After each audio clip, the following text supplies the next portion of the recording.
আমি রাসেল আছি সাথে। আর শুরু হয়ে গেল ভূত এফএম। আপনাদের সবাইকে স্বাগত জানাচ্ছি ভূত এফএম আজকে, এবং যারা যেখানে আছেন আশা করছি যে আজকে যে স্টোরিগুলো আছে আমাদের কাছে সেগুলো শুনে আনন্দ পাবেন, ভালো লাগবে এবং এনজয় করবেন অনেক বেশি।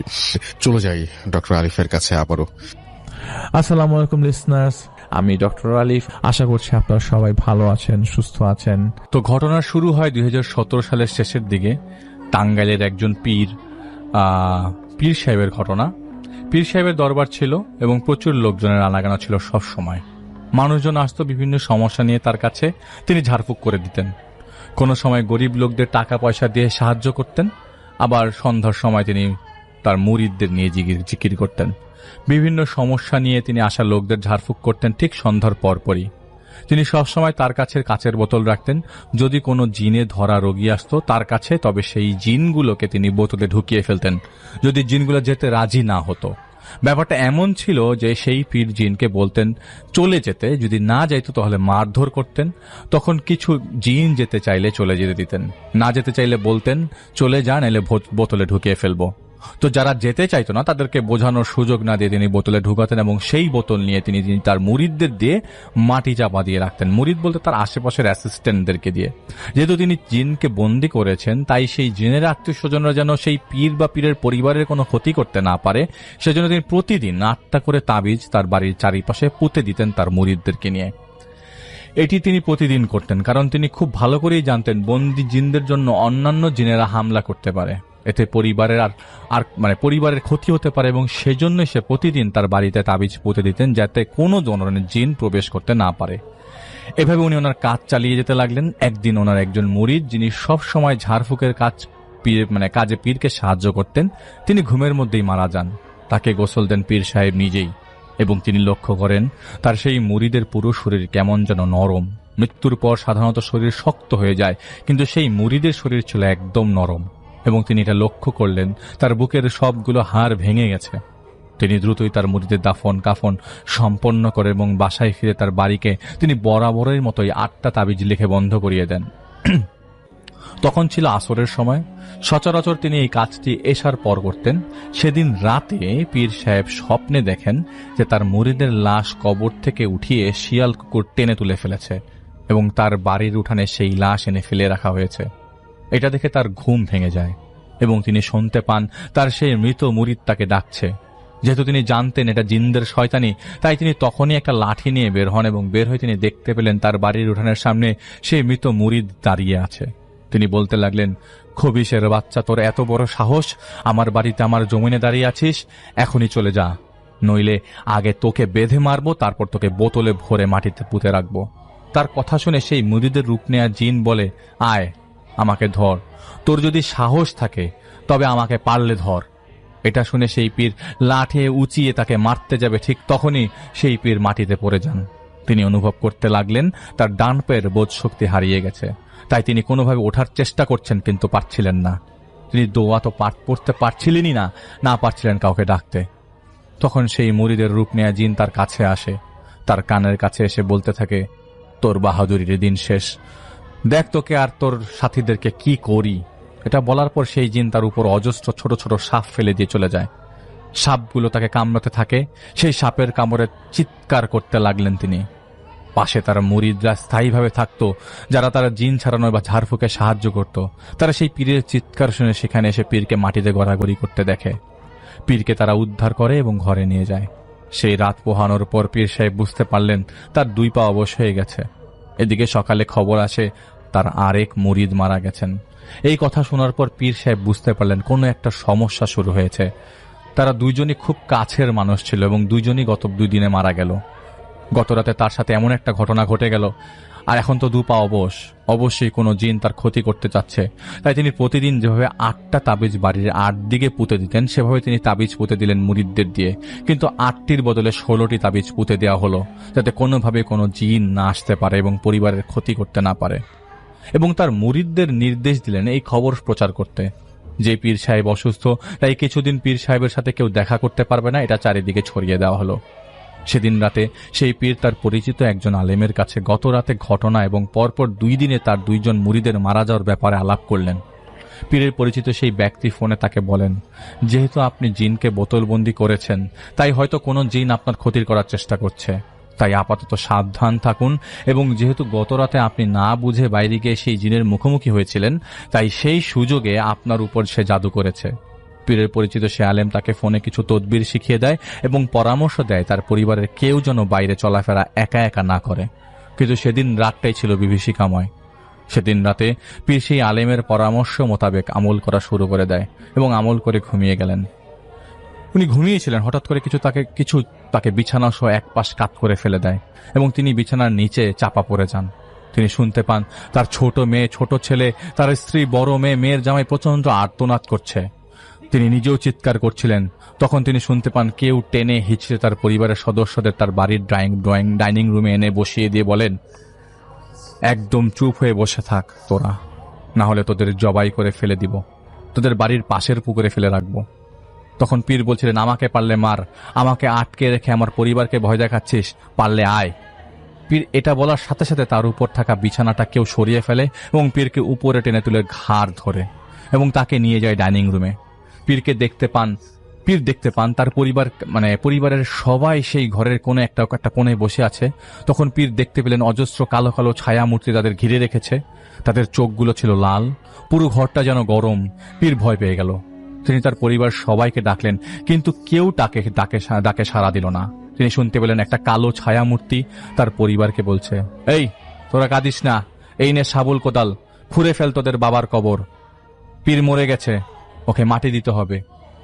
গরমে ফুলে গেছে তোদের বাবার শরীর, পচতে শুরু করেছে, দিন হওয়ার আগেই মাটি দিয়ে দে, নইলে মানুষজন জেনে যাবে পীর তো মরেই গেছে, পচেও গেছে।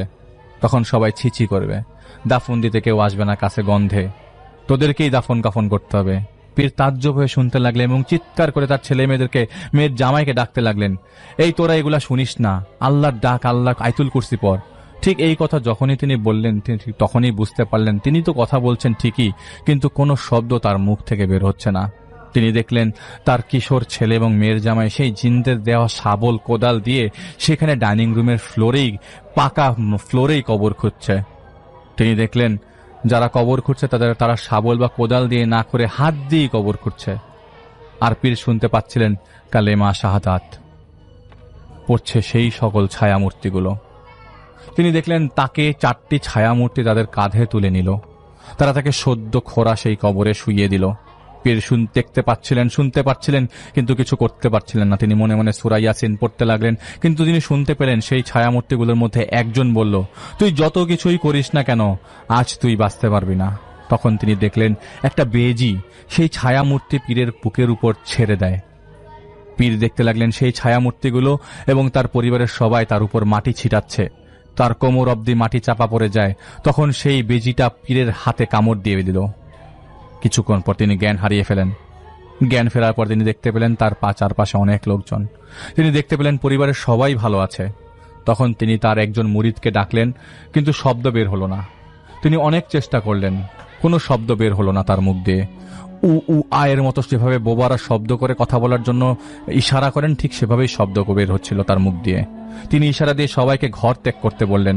তারপর মেয়ের জামাইকে লিখে বলেন যে তিনি কথা বলার শক্তি হারিয়ে ফেলেছেন। পীর তার পরিচিত আলেমকে ফোন দিয়ে তার অবস্থা সম্বন্ধে অবহিত করেন এবং তিনি যেন দ্রুতই সেখানে চলে আসেন, কেননা পীর সাহেবের অবস্থা ভালো না। সেদিন বিকেলে পীরের পরিচিত সেই আলেম আসেন। এসে দেখতে পান পীর শুয়ে আছেন, তার হাতে 2 ধরনের ব্যান্ডেজ করা। সে আলেম এসে জানতে চান কি হয়েছিল সেদিন রাতে। তখন পীর লিখে কিছু বলবেন তার আগেই তার মেয়ের জামাই বলা শুরু করে আরেক ঘটনা। আসলে সেই রাতে পীরের সাথে যে ঘটনা ঘটেছে এবং পীরের পরিবারের সাথে যে ঘটনা ঘটেছে সেটা আরেকটা, যেটা পীর তার মেয়ের জামাইয়ের মুখে শুনে অবাক হয়ে যান যখন তার মেয়ের জামাই সে আলেমকে অন্য ঘটনা বলতে শুরু করেন। মেয়ের জামাই সে আলেমকে বলে, রাতে আব্বা ঘুমাইছিলেন, হঠাৎ করে দেখলাম তিনি ঘুম থেকে ওঠেন। উঠে তিনি আর তার স্ত্রীকে ঘর থেকে বের হয়ে যেতে বলেন। বলতে লাগলেন, বের হয়ে যা তোরা, বাড়ি থেকে তোরা যদি বাঁচতে চাস বের হয়ে যা, ঘোর বিপদ হবে নইলে। আমাকেও যেতে দিবে না ওরা আমাকে জ্যান্ত পুঁতে ফেলবে বলে তিনি এক হাত দিয়ে তার বিছানাটা উল্টে ফেলে। এই ঘটনা দেখে তার স্ত্রী মেয়ের জামাইকে ডেকে নিয়ে আসে। এসে দেখে পীর পীরের ঘরে এক কোণে বসে বিড়বিড় করে বলছে, না তোর আয়াতুল কুরসি পড় আর বের হয়ে যা, না হলে তোদের মেরে ফেলবে। আর পীরের আশেপাশে অনেকগুলো কালো ছায়া ঘুরছে। তারপর তারা দেখেন পীর দাঁড়িয়ে গেছেন। হঠাৎ করে তিনি দাঁড়িয়ে গেলেন। অথচ সেদিন তার দুই পায়ের বোধ শক্তি হারিয়ে ফেলেছিলেন। পীরের মাথা বাম কাত হয়ে ঝুঁকে রইল এবং সেই অবস্থায় অনেকটা ভারসাম্যহীনভাবে তিনি ডাইনিং ঘরে যান, ফ্লোরে বসে পড়েন এবং কালেমা শাহাদাত পড়তে পড়তে নিজের হাত দিয়ে ঢালাই দেওয়া ফ্লোর খুঁড়তে শুরু করেন। তা দেখে মেয়ের জামাইরা তাকে ধরতে গেলে তিনি মেয়ের জামাইয়ের দিকে চোখ তুলে তাকালেন। জামাই দেখলেন পীরের চোখগুলো সম্পূর্ণ কালো। তা দেখে পীরের ছোট ছেলে তাদের বাড়িতে থাকা অন্যান্য মুরিদদের ডেকে নিয়ে আসেন। তারা এসে দেখে তিনি তার হাত দিয়ে অনেকখানি ঢালাই দেওয়া ফ্লোর খুঁড়ে ফেলেছেন। তার হাত রক্তাক্ত। তিনি মাটি খুঁড়ছিলেন এবং তার উপরে সেই মাটিগুলো ফেলছিলেন, তার নিজের উপরে মাটিগুলো ফেলছিল। পীরের মুরিদরা তখন দোয়া দুরুদ পড়ছিল জোরে জোরে এবং বেশ কয়েকজন সাহস করে তাকে ধরে ফেলে। তাকে ধরা মাত্রই তিনি তার ডান হাতে কামড় দিয়ে বেশ হয়ে পড়ে যান। পরে তাকে পরিষ্কার করে বিছানায় নেওয়া হয়। সবকিছু শুনে সেই আলেম পীরকে বলে, পীর সাহেব, আগেও বারবার মানা করেছিলাম আপনাকে, এই বোতলে জিন আটকানো থামান। মেইন সমস্যা এখানেই। মনে করে দেখেন তো, গত 2-3 মাসে আপনি এমন কোন জিনকে বোতলবন্দি করেছিলেন কিনা যার খুব পাওয়ারফুল? পীর ইশারায় দিয়ে বোঝান যে তার কিছুই মনে নাই।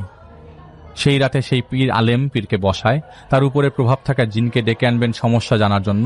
জিনকে ডাকার প্রক্রিয়া শুরু হয় এবং 1 মিনিটের মধ্যে পুরো বাড়িতে তাণ্ডব শুরু হয়ে যায়। দরজা জানালায় সপাটে লাথি মারার শব্দ, পশু পাখির শব্দ, বাতাসের শব্দ, হাড়ি পাতিল ছুঁড়ে মারার শব্দ, এবং সেই পীর তখন ভারী গলায় অট্ট হাসি দিয়ে শুরু করতে থাকে। সে আলেম দোয়া দরুদ পড়তে লাগলেন, কিন্তু কিছুতেই কাজ হচ্ছিল না। সে আলেমকে পীরের উপর ভর করা জিন বলতে লাগলেন, দেখলাম তোর ছেলেটা ভারতের দেওবন্দে পড়ালেখা করছে। এরপর ফিসফিসে সে আলেমকে বলে, তোর ছেলেকে ছাদ থেকে ফেলে দিলে কেমন হবে বলতো? ফেলে দেই? যদি ছেলেকে বাঁচাতে চাস তবে এখান থেকে চলে যা, পীরকে আমরাই মেরে ফেলবো।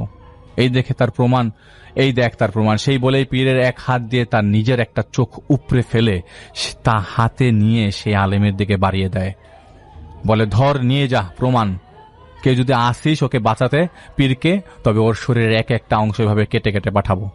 এত কিছু দেখে সে আলেম সেখান থেকে পালিয়ে যায় এবং পীর তার উপড়ানো চোখ হাতে নিয়ে তার পরিবারের সদস্যদের দেখাতে লাগে এবং বলতে লাগলেন, চলে যা, তোদেরও এই হাল হবে। তখন সেই রাতে তার পরিবারের বাড়ি থেকে বের হয়ে যায়। এদিকে পীরের হুঁশ ফিরে আসে। হুঁশ আসার পর তিনি দেখলেন পুরো বাড়িতে তিনি একা, আর তার সামনে তার পরিবারের সবার লাশ পড়ে আছে।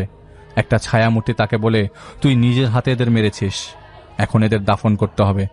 পীরের মাথায় কিছু কাজ করছিল না। তিনি দেখতে লাগলেন তার পরিবারের সদস্যদের লাশ কবরে নামানো হয়েছে, আর তিনি তা দেখে উনি দৌড় দিয়ে সেই ঘর থেকে বেরিয়ে যান। বাইরে বেরিয়ে তিনি দেখতে পান অসংখ্য ছায়ামূর্তি দাঁড়িয়ে আছে। তিনি বেহুশ হয়ে পড়ে যান। তার ঘুম ভেঙে যায়। তিনি নিজেকে আবিষ্কার করেন তার এক মুরিদের বাড়িতে। তিনি দেখলেন তিনি এখন কথা বলতে পারছেন, হাঁটতে পারছেন, সবকিছু করতে পারছেন। তিনি অস্বস্ত হন তার পরিবারকে, তার পরিবার সুস্থ দেখে। তিনি সবকিছু বলেন তিনি গত 2 রাতে যা যা দেখেছেন। সেদিন তিনি বিশ্রাম নিচ্ছিলেন। বিকেলের দিকে তার ছোট ছেলে হঠাৎ একটা গাছের নিজের মাথা নিজে বাড়ি মারছিল এবং চিৎকার করে বলছিল, পীরের বাচ্চা, তুই যদি ফিরে না আসিস আজ এখানে এভাবেই তোর ছেলেকে মেরে ফেলবো। এই বলতে থাকে এবং সেই গাছের নিচে নিজের মাথা নিজেই বাড়ি মারতে থাকে এবং রক্তাক্ত করা অবস্থা। অনেক তাকে টেনে সেখান থেকে সরিয়ে আটকে রাখে। পীর এসে দোয়া দুরুদ পড়তে থাকে তার ছেলের উপর। পীর তখন সুস্থ, হাঁটতে পারছে, সবকিছু করতে পারছে, কিন্তু তখনই ছেলেটার খিঁচুনি শুরু হয়, মুখ দিয়ে ফেনা আসতে শুরু হয়। তা দেখে পীর তার ছেলেকে জড়িয়ে ধরে বলে, কি চাস তোরা? আমার ছেলেকে ফেরত দে, বল কি চাস? তখন ছেলের ভেতর থেকে জিন বলে ওঠে, তোর বাড়িতে তুই ফিরে আয়, যদি ফিরে আসিস তাহলে তোর ছেলেকে ছেড়ে দিব। উনি ছেলেকে বাঁচানোর জন্য বলেন, আমি যাব। এটা বলার পর জিন তার ছেলেকে ছেড়ে দেয়। পীর ঢাকার এক হুজুরের কাছে তার মেয়ের জামাইকে পাঠিয়ে দেন এবং ফোন দিয়ে তার সমস্যার কথা বলেন এবং সাহায্য চান। পীর বুকে কোরআন ঝুলিয়ে আল্লাহর নাম নিয়ে সেই বাড়িতে ফেরত যান, তার নিজ বাড়িতে। কোরআন সাথে থাকার কারণে জিনগুলো কিছু করতে পারেনি তার। তিনি জিজ্ঞেস করেন, কি চাস তোরা? কেন আমার কাছে এমন করছিস? কেন এরকম করছিস আমার সাথে? আমি যদি তোর কারোর কোনো আত্মীয়কে বন্দী করে থাকি তাহলে বল, আমি ছেড়ে দিব তাকে। আমার বাড়ি ছেড়ে চলে যা। সেই জিনরা তাকে বলে, এইখানে একটা কবর তুই খুঁড়বি যতদিন লাগে, যদি না খুঁড়িস তবে তোর ছেলে মেয়েদের কবর খুঁড়তে হবে। উনি বললেন, কবর কেন খুঁড়ব? সেই জিনরা বলে, আমাদের অনেক ক্ষতি করেছিস তুই, আমরা তোকে শাস্তি দিব। তোর শাস্তি ছিল নিজের হাতে নিজের কবর খুঁড়বি, তারপর যেদিন মরে যাবি সেদিন এখানে তোকে মাটি দিব। এইটাই তোর শাস্তি, কেউ তোকে বাঁচাতে পারবে না। সেদিন থেকে সেই পীর সেই বাড়িতেই থাকতেন, একা থাকতেন এবং প্রতিদিন খালি হাতে সেই জিনদের কথা মতো ঘরের মধ্যে কবর খুঁড়তেন যতটুকু পারতেন। এর মধ্যে তার মেয়ের জামাই বেশ কয়েকজনকে এনেছিল এবং সমস্যার সমাধান করতে, কিন্তু তারা বাড়িতে প্রবেশই করতে পারেনি জিনদের কারণে। 1 মাস চলে যায় এভাবে এদিকে পীরের গ্রামের সবাই জেনে যায় এই ঘটনা ধীরে ধীরে। কেউ যদি সেই বাড়ির ভেতর যায়, তার গায়ে বিভিন্ন জিনিস, বিভিন্ন রকমের ব্যাঙের শরীর, ব্যাঙ তাদের শরীরে এসে পড়তো, ছোট ছোট বিভিন্ন রকমের সাপ তাদেরকে কেউ ছুঁড়ে মারত। তাই পীর সাহেব বাইরে দাঁড়িয়ে থাকতেন এবং তার মুরিদরা এসে তাদেরকে খাবার দিয়ে চলে যেত। যেহেতু তিনি একাই থাকছেন, তার সাথে প্রতিটা রাতে সেই জিনরা অত্যাচার চালাতো এবং তাকে দিয়েই তার কবর খোঁড়ানোর কাজ করে যাচ্ছিল খালি হাতে। সেই গ্রামের একজন লোক জাহিদ ভাইয়ের ব্যাপারে জানত এবং জাহিদ ভাইয়ের সাথে সেই পীরের মেয়ের জামাইয়ের যোগাযোগ করিয়ে দেয়। তো জাহিদ ভাইয়ের সাথে তার মেয়ের জামাই দেখা করেন এবং সবকিছু শেয়ার করেন। জাহিদ ভাই সবকিছু শুনে আন্দাজ করে নেয়, যেহেতু তিনি জিন বোতলে বন্দি করতেন, তাই হয়তো অন্যান্য জিনেরা যোগসাজশে তার উপর প্রতিশোধ নিচ্ছে। রাতে জাহিদ ভাই আমির সাহেবকে পীরের নাম ঠিকানা দেয় এবং জাহিদ ভাই জাহিদ ভাই জিনকে এবং সবকিছু খুলে বলে, উনি অপেক্ষা করতে বলে চলে যান। প্রথম কথাটি হলো, জ্ঞান অনেক সময় জ্ঞানী ব্যক্তিকে অহংকারীতে পরিণত করতে পারে। সে না জানি কত বছর যাবত এভাবে বোতলে জিনবন্দির কাজ করে এসছে, তা সে নিজেই বলতে পারবে। যেই আসতো তাকেই বোতলে ভরে ফেলতো, এটা ছিল তার জ্ঞানের অপব্যবহার। সে জানতো কোনো একদিন বড় বিপদ হবে, আজ তাই হয়েছে। তার বন্দী করা জিনদের আত্মীয় স্বজনরা বেশ কয়েকবার চেষ্টা করেছে তার উপর হামলা করতে, কিন্তু বন্দী স্বজনদের উদ্ধার করতে, কিন্তু তার তাবিজ প্রতিদিন পুতার কারণে তারা পারত না। তাই তারা তার চেয়ে বেশি শক্তিশালী বেশ কয়েকজন জিনের সাহায্য নেয়। তারপরও কাজ না হয়, তারা বেদুইন জিনদের কাছে যায়, যারা মরুভূমিতে বাস করে দল বেঁধে। আরবের বেদুইনরা যেমন বিভ্রান্ত এবং আক্রমণাত্মক ছিল, এরাও তেমন স্বভাবের। তাদের মধ্যে যারা প্রবীণ তারা অনেক আক্রমণাত্মক এবং শক্তিশালী, তার মায়া জাদু জানত। সেই বন্দী জিনদের আত্মীয়রা তাদের সাথে চুক্তি করে এখানে তাদেরকে নিয়ে এসেছে। সেই বেদুইনরা তার দুইজন ঘনিষ্ঠ বন্ধুকে ঘুমের মধ্যে ভয় দেখিয়ে মেরে ফেলেছে। তার আগে তারা জেনে গিয়ে নিয়েছিল কোথায় কোথায় সেই বোতলগুলো পোতা আছে। তারা সব জায়গার বোতল তুলে ফেলতে পারলেও কিছু বোতল তুলতে পারেনি, যেই বোতলগুলো তাদের ঘরের মাঝখানে কোথাও পোতা আছে। যে কোনো কারণে তারা তুলতে না পেরে পীরকে এখন জোর করিয়ে সেই বোতলগুলো উদ্ধার করার চেষ্টা করছে। আর পীর এবং পীরের পরিবারের সাথে যা হয়েছিল আসলে তা ছিল মায়াজাল। তারা তাদের চোখে জাদু করে এক একজনকে এক একটি দেখাচ্ছিল।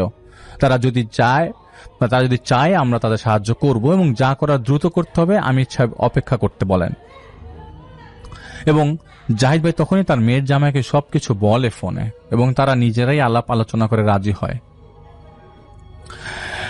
ওকে, এবং কিছু বিষয় এখানে আমি মেনশন করছি না, যেসব জিনিসগুলা মেনশন না করার মতো আর কি। তো জাহিদ সাহেবের আমির সাহেবকে তাদের রাজি হওয়ার কথা বলার পর জাহিদ ভাইকে বলেন যে একদিন পর চলে যেও, তুমি আসো এখানে। এবং জাহিদ ভাইয়ের আমির বলে যে তুমি রোজা রাখবে সেদিন, তোমাকে একাই যে সেই পীরের বাড়ি থেকে বের করে আনতে হবে। জাহিদ ভাইয়ের আমির তাকে বলছে এবং জাহিদ ভাই বলে আমি যদি একা যাই তবে তো আমার ক্ষতি করতে পারে। তো জাহিদ ভাইয়ের আমির বলেন যে তোমাকে একাই যেতে হবে, শরীর বন্ধ করে যাবে, মন শক্ত রেখে যাবে, সেই পীরকে বের করে আনতে হবে। তিনি জাহিদ ভাইকে কিছু জমজমের পানি দেন এবং একটা ছোট্ট বোতলে দেন এবং বলে দেন সেখানে যাই কিছু হোক না কেন জাহিদ ভাইকেই বের করে আনতে হবে ওই পীর সাহেবকে। রাত হলে উনি আসবেন এবং তার সাথীদের নিয়ে। তো জাহিদ ভাই একদিন পর সেখানে যায়, তার পরিবারের সাথে কথা বলে। আগেও জাহিদ ভাই বলেছেন যে জাহিদ ভাই যা বলেছিল যে জাহিদ ভাই দেখলে বোঝে মানুষের অবস্থা কি, সেই এলাকার অবস্থা কি, সেই বাড়ির অবস্থা কি। কারণ যেই ধরনের কাজ জাহিদ ভাই করে তা দেখলে মনে হবে জাহিদ ভাইকে দিয়ে হবে না এটা। হঠাৎ করে একটা ধাক্কা লাগে, সেই ধাক্কাটা তারা খায় জাহিদ ভাইকে দেখে এবং তারা কিছুটা কানাঘুষা করছিল জাহিদ ভাইকে নিয়ে, যাতে জাহিদ ভাই তাদের চেহারা দেখেই বুঝতে পারে যে ঘটনা খারাপ এই জায়গায়। এবং জাহিদ ভাই তাদের চেহারা দেখে বুঝতে পারছিল যে তারা বুঝে গেছে জাহিদ ভাই এখানে আসছে এবং জিনিসটা খারাপ হতে পারে। তো জাহিদ ভাই আমির সাহেবের কথা মতো পীরের এক মুরিদের সাহায্য নিয়ে সেই বাড়ির সামনে যে দাঁড়ায়। সত্যি বলতে মনে মনে ভয় লাগছিল না জাহিদ ভাইয়ের, কেমন কোনো জিনিসের মুখোমুখি যে এর আগে হয়েছিল এটাতে কেমন একটা ভয় লাগছিল না। জাহিদ ভাই শরীর বন্ধ করে সেই বাড়িতে ঢোকে, দেখতে পায় ঘর ভর্তি ব্যাঙ এদিক ওদিক লাফাচ্ছে। বিকেলের আলোতে অন্ধকার লাগছিল। জাহিদ ভাই কিছু শব্দ শুনতে পায় গুনগুনানোর। জাহিদ ভাই অনুভব করছিল কিন্তু ভয় পাচ্ছিল না এবং ঘরের ভেতর ঢুকে দেখে যে পীর সাহেব বসে আছে, কালো টি শার্ট লুঙ্গি পরে চেয়ারে হেলান দিয়ে কি যেন পড়ছে। জাহিদ ভাই ডাকলো, পীর সাহেব আমি জাহিদ, ঢাকা থেকে এসেছি, আপনাকে এখান থেকে আমার সাথে যেতে হবে। উনি উত্তর দিলেন না। জাহিদ ভাই পীর সাহেবকে বলে, আবার ডাক দিলে তিনি বলেন কাকে আপনি কি কাউকে চাচ্ছেন? তো জাহিদ ভাই জাহিদ ভাইয়ের পরিচয় দিয়ে আবার বলে, আমি আপনাকে নিয়ে যেতে এসেছি। উত্তর এলো, তুমি ভুল জায়গায় এসেছ, পীর এখানে নেই, সে চলে গেছে। জাহিদ ভাই ততক্ষণে বুঝে গেছে যে জাহিদ ভাইয়ের আমির সাহেব বলেছিল যে এখানে একাই সবকিছু বের করতে হবে পীরকে, কারণ পীরকে তারা বশ করে রেখেছিল। তো জাহিদ ভাই জানতে চাইল পীর তাহলে কোথায়? উত্তর আসে, পীর নরকের আগুনে পুড়ছে। এই সময় জাহিদ ভাই খেয়াল করলো সেই ঘরের পরিবেশটা বেশ ভারী হয়ে উঠছে। জাহিদ ভাই তার কাছে যেয়ে দেখতে পায় অনেক বড় একটা গর্ত খুঁড়ে রাখা, আর অন্ধকারে বুঝাই যাচ্ছিল না গর্তটা, এবং কিছুই বোঝা যাচ্ছিল না আশেপাশে। ভাই দেখতে পেল অনেকগুলো কালো কাপড় পরা জিনরা জাহিদ ভাইকে ঘিরে রেখেছে। জাহিদ ভাই ভয় পেল, মানে এখন আস্তে আস্তে ভয় পাচ্ছে, কিন্তু সাহস তখনও হারায়নি, শরীরে মনে একটা জোর পাচ্ছিল। তখন জাহিদ ভাই চোখ বন্ধ করে সেই ঘর থেকে বের হয়ে বাড়ির উঠানে এসে দাঁড়ায়, এবং আচমকা জাহিদ ভাই পুরো বাড়ির চারিপাশটা বন্ধ করে দেয় জমজমের পানি ছিটিয়ে, এবং পকেট থেকে একটা রিং বের করে জাহিদ ভাইয়ের হাতের আঙ্গুলে পরে। এই রিং জাহিদ ভাই তখন হাতে পরে যখন তার কাছে মনে হয় এটা জাহিদ ভাইয়ের পরা দরকার। তখন জাহিদ ভাই চিৎকার করে তাদের নমরুদের ফেরাউনের পরিণতির কথা বলতে থাকে। পীরকে জাহিদ ভাই ধরে হাতের রিং তার কপালে চেপে ধরে এবং সূরা একটা কিছু আয়াত পড়তে থাকে, এবং টেনে হিচড়ে সেই বাড়ি থেকে বের করে নিয়ে আসে। যখন তাকে বের করে আনে তখন অসংখ্য ব্যাঙ সাপ জাহিদ ভাইয়ের উপরে এসে পড়তে থাকে। অনেক কান্না চিৎকারের শব্দ জাহিদ ভাই শুনতে পাচ্ছিল, এমনকি দানবীয় বিভিন্ন কথা শব্দগুলো জাহিদ ভাইয়ের কানে আসলো। আল্লাহর উপর ভরসা রেখে তাকে বের করার পর জাহিদ ভাই সেই বেদুইন জিনদের উদ্দেশ্য করে বলে, আর কিছুক্ষণ পর আসবো আমি আবার ফিরে, অপেক্ষা করো। আর তখন জাহিদ ভাই দেখতে পাচ্ছিল সেই বাড়ির ঘরের দরজা জানালায় কালো কাপড় দিয়ে মাথা ঢেকে রাখা অসংখ্য জিনকে তার লানত করছিল জাহিদ ভাইকে, এবং হুমকি দিচ্ছিল। তাদের মধ্যে একজনের চোখে চোখ পড়ে যায় জাহিদ ভাইয়ের, সেই চাহনির ব্যাখ্যা দেওয়া জাহিদ ভাইয়ের পক্ষে সম্ভব না। জাহিদ ভাই পীরের হুঁশ ফিরিয়ে নিয়ে আসে এবং তাকে নিয়ে সেখান থেকে চলে আসে। এখানে অনেক কথা ছিল যা প্রাসঙ্গিক না, জাহিদ ভাই সেগুলি লেখেনি। মাগরিবের পর জাহিদ ভাইয়ের আমির সাহেব দূর থেকে ইশারা দিয়ে জাহিদ ভাই সেই বাড়িতে যেতে বলে। জাহিদ ভাই সেই বাড়ির সামনে দাঁড়িয়ে থাকে, এবং এই সময় অনেক কিছু হাড়ি পাতিল বাসন গ্লাস জাহিদ ভাইয়ের দিকে ছুঁড়ে মারছিল কে যেন, এবং লানত করছিল, অভিশাপ দিচ্ছিল, বদ দোয়া দিচ্ছিল। এটা আরবের লোকদের স্বভাব ছিল, এখনো আছে। তারা যা যা ছুঁড়ে মারছিল তা জাহিদ ভাইয়ের কাছে এসে পড়ছিল। বিরক্ত হয়ে জাহিদ ভাই একটা মাটির ঢিল ছুঁড়ে মারে সেই বাড়ির ঘরের দিকে, আর তখনই সেই বেদুইনরা ছোড়াছুরি থামিয়ে দেয়। কিছুক্ষণ পর জাহিদ ভাইয়ের আমির সাহেব আসেন সেখানে। তার সাথে ছিলেন বেশ কয়েকজন সাথী, মানে জাহিদ ভাই আমিরের সাথী আর কি। তো জাহিদ ভাইকে কোরআন শরীফ হাতে দিয়ে কিছু নির্দেশনা দিয়ে দেওয়া হয়, এবং জাহিদ ভাই সেই ঘরে প্রবেশ করে। যখনই আমির সাহেব তাদের সাথীদের নিয়ে প্রবেশ করেন তখনই যেভাবে বানর আর হনুমানরা হু হু করে শোরগোল করে সেভাবে শোরগোল শুরু করে দেয় তারা। জাহিদ ভাইয়ের আমির সাহেবের সাথে যারা ছিল তাদের মধ্যে একজন এগিয়ে এসে বললেন, একটা সূরার মতো মানে দুয়ার মতো বলল, জিনদের ভাষায় এর মানে হলো হুকুম দিচ্ছি চুপ হয়ে যাও। কিছুক্ষণ পর সব চুপ হয়ে গেল, এবং জাহিদ ভাই কোরআন থেকে একটা সূরা পড়ে ধীরে ধীরে পড়তে লাগলো, এবং শুনলো যে জাহিদ ভাই আমির সাহেবকে বলতে, তাদের নেতাকে ডাকতে, এবং সেই নেতা যেখানে আসে কালো কাপড়ের মাথায় ঢাকা। জাহিদ ভাই শুনছিল আমির সাহেব সেই জিনদের নেতাদের কথা, এখান থেকে যেতে হবেই, এবং আপনার সাথে কোনো রকমের আলোচনা করা হবে না, কোনো ধরনের নেগোসিয়েশন হবে না। যদি আপনারা যেতে না চান তাহলে সসম্মানে যেতে না চান তাহলে যা হবে তার জন্য কোনো দায়ভার আমরা নিতে পারবো না। আপনি সীমানা রেখার নিয়ম কানুন ভঙ্গ করে এখানে এসে ইনসানের ক্ষতি করছেন। তো সেই বেদুন্যতা বলে, আমরা এসেছি চুক্তির মাধ্যমে, এবং সেই চুক্তি মূল্য তারা পরিশোধ করেছে। আমাদের তাদের স্বজনকে মুক্ত করতে হবে, এর ব্যতীত আমরা যাব না। আমির সাহেব তখন বলেন, আচ্ছা তাহলে একজনকে বাড়ির বাইরে পাঠিয়ে দিন, পরিস্থিতির বিবেচনা করে আসুক, এবং যারা চুক্তি দিয়েছে তাদেরকে নিয়ে আসুক। বেদুইন নেতার নির্দেশে একজন বাইরে যায় এবং যে সাথে করে চুক্তি যারা করেছিল তাদের নিয়ে আসে। জাহিদ ভাই শুনতে পায় আমির সাহেবকে বলতে, এখনই এই চুক্তি বাতিল করো বেদুইনদের সাথে, তোমাদের স্বজনদের আমরা খুঁজে বের করে মুক্তি দিয়ে দিব। তোমাদের স্বজনদের নিয়ে কারোর ক্ষতি না করে এক নিঃশ্বাসে যত দূর পারো ততটুক অঞ্চল, মানে ততটুক দূরে চলে যাও, এরকে প্রবেশ করতে পারবে না এর ভেতরে। মানে যদি তারা এক নিঃশ্বাসে 1 কিলোমিটার দূরে যেতে পারে তবে সেই দূরত্ব পর্যন্ত তারা আসতে পারবে পরবর্তীতে, এর বেশি আসতে পারবে না। তো জাহিদ ভাই তার প্রসিডিউর শেষ করে, ততক্ষণে এখানে অনেক কথা হয়েছিল যা লেখা সম্ভব হয়নি। 6 ঘন্টা ধরে আলাপ আলোচনার পর বেদুইন নেতা চলে যায়। বেশ কয়েকজন রকচটা বেদুইন জিন যেতে না চাওয়ায় তাদের উপর জমজমের পানি ছেটানো হয়, এবং সেই রাতে সেই বাড়ি থেকে বেদুইনরা চলে যায়। পরদিন থেকে সেই পীরের তার বাসায় আর কোনো ধরনের সমস্যা ছিল না। বেদুনরা চলে যাওয়ার পরদিন সন্ধ্যার পর জাহিদ ভাই এবং জাহিদ ভাই আমির সাহেব সেই বাসায় ঢুকে পীরের মেয়ের জামা এবং 2 জন মুরিদকে নিয়ে জাহিদ ভাই আমির সাহেবের নির্দেশ মোতাবেক আরো 6 ফুট গর্ত করে 34টি বোতল পাওয়া যায়, যার মধ্যে 7টি ভাঙা ছিল। সেই বোতলগুলো তুলে বড়ই পাতা সিদ্ধ পানি দিয়ে ধুয়ে রেখে দেওয়া হয় এবং জাহিদ ভাইয়ের সামনেই ওইখানে আরো কিছু প্রসিডিউর শেষ করে কিছু জিনিস পরে 90 বার ফু দেওয়া হয় এবং রাত 3টার দিকে বোতলবন্দি জিনদের আত্মীয়রা আর ক্ষতি করবে না এবং ক্ষতির ষড়যন্ত্র করবে না এই বিশ্বাস দিয়ে বেদুইনরা সেই বাড়ির ভেতর থেকে 8টা বড় গর্ত খুঁড়েছিল পীরকে দিয়ে, সেই গর্তগুলো ভরিয়ে দেওয়া হয় এবং 10-12 দিন পর পীর সাহেব তার পরিবার সহ সেই বাড়িতে ফিরে আসে এবং সেই আগের মতো তিনি তার দরবার খুলেন এবং তার পরিচালনা শুরু করেন। কিন্তু তফাৎ ছিল একটাই, তিনি আর কোনো রকম ঝাড়ফুঁক করতে পারবেন না এবং করবেন না। পীর জানতো যে একদিন তার ক্ষতি হবে, কারণ জিনদের বন্দি করবে, তার স্বজনরা বসে থাকবে এমন তো হবে না। তাই সেই প্রতিদিন তাবিজ পুঁতে দিত এবং জাহিদ ভাইয়ের এই কাহিনীগুলোকে বাঁচার জন্য আর কি। তো এইটাই ছিল ঘটনা। জাহিদ ভাই ওনার কাজটা করে দিয়েছেন এবং আপনাদের সবাইকে বলছি, জাহিদ ভাই কি করেন আপনাদের কাছে কুফরি মনে হলে কুফরি, আর সাহায্য মনে হলে সাহায্য। তো আপনাদের সবাইকে বলছি যে এটা একটা নিছক ঘটনা হিসেবেই নিন আপনারা। এবং উনি কি প্রসিডিউর যাচ্ছে, অনেকে বলছে আপনারা প্রসিডিউরের ডিটেলস কেন বলেন, কারণ ডিটেলস যদি না বলি তাহলে আপনারা বুঝবেন না যে আসলে কি করেছেন, কিভাবে কি দেখেছেন। শুধু যে জিনিসগুলো দেখে গেছেন সেগুলি বললে আপনারা ঘটনার কোনো মজা পাবেন না এবং এটা প্র্যাকটিসের কোনো কিছুই নাই এবং আপনারা এটাকে ঘটনা হিসাবেই নেবেন। এটা ঘটনা ঘটেছে দেখেই আপনাদেরকে শোনাচ্ছি, যদি ঘটনা না ঘটতো তাহলে আপনাদের শোনাতাম না। এখন যেটা করব সেটা হচ্ছে সরাসরি চলে যাব আমরা আমাদের প্রথম অতিথি হিসেবে আছেন আজকে আফনান ভাই, তার কাছে চলে যাব এবং তার কাছ থেকে একটা ঘটনা শুনে আসবো। আশা করছি যে এই ঘটনাটা আপনাদের অনেক বেশি ভালো লাগবে। চলুন শুরুতেই চলে যায় আফনান ভাইয়ের কাছে।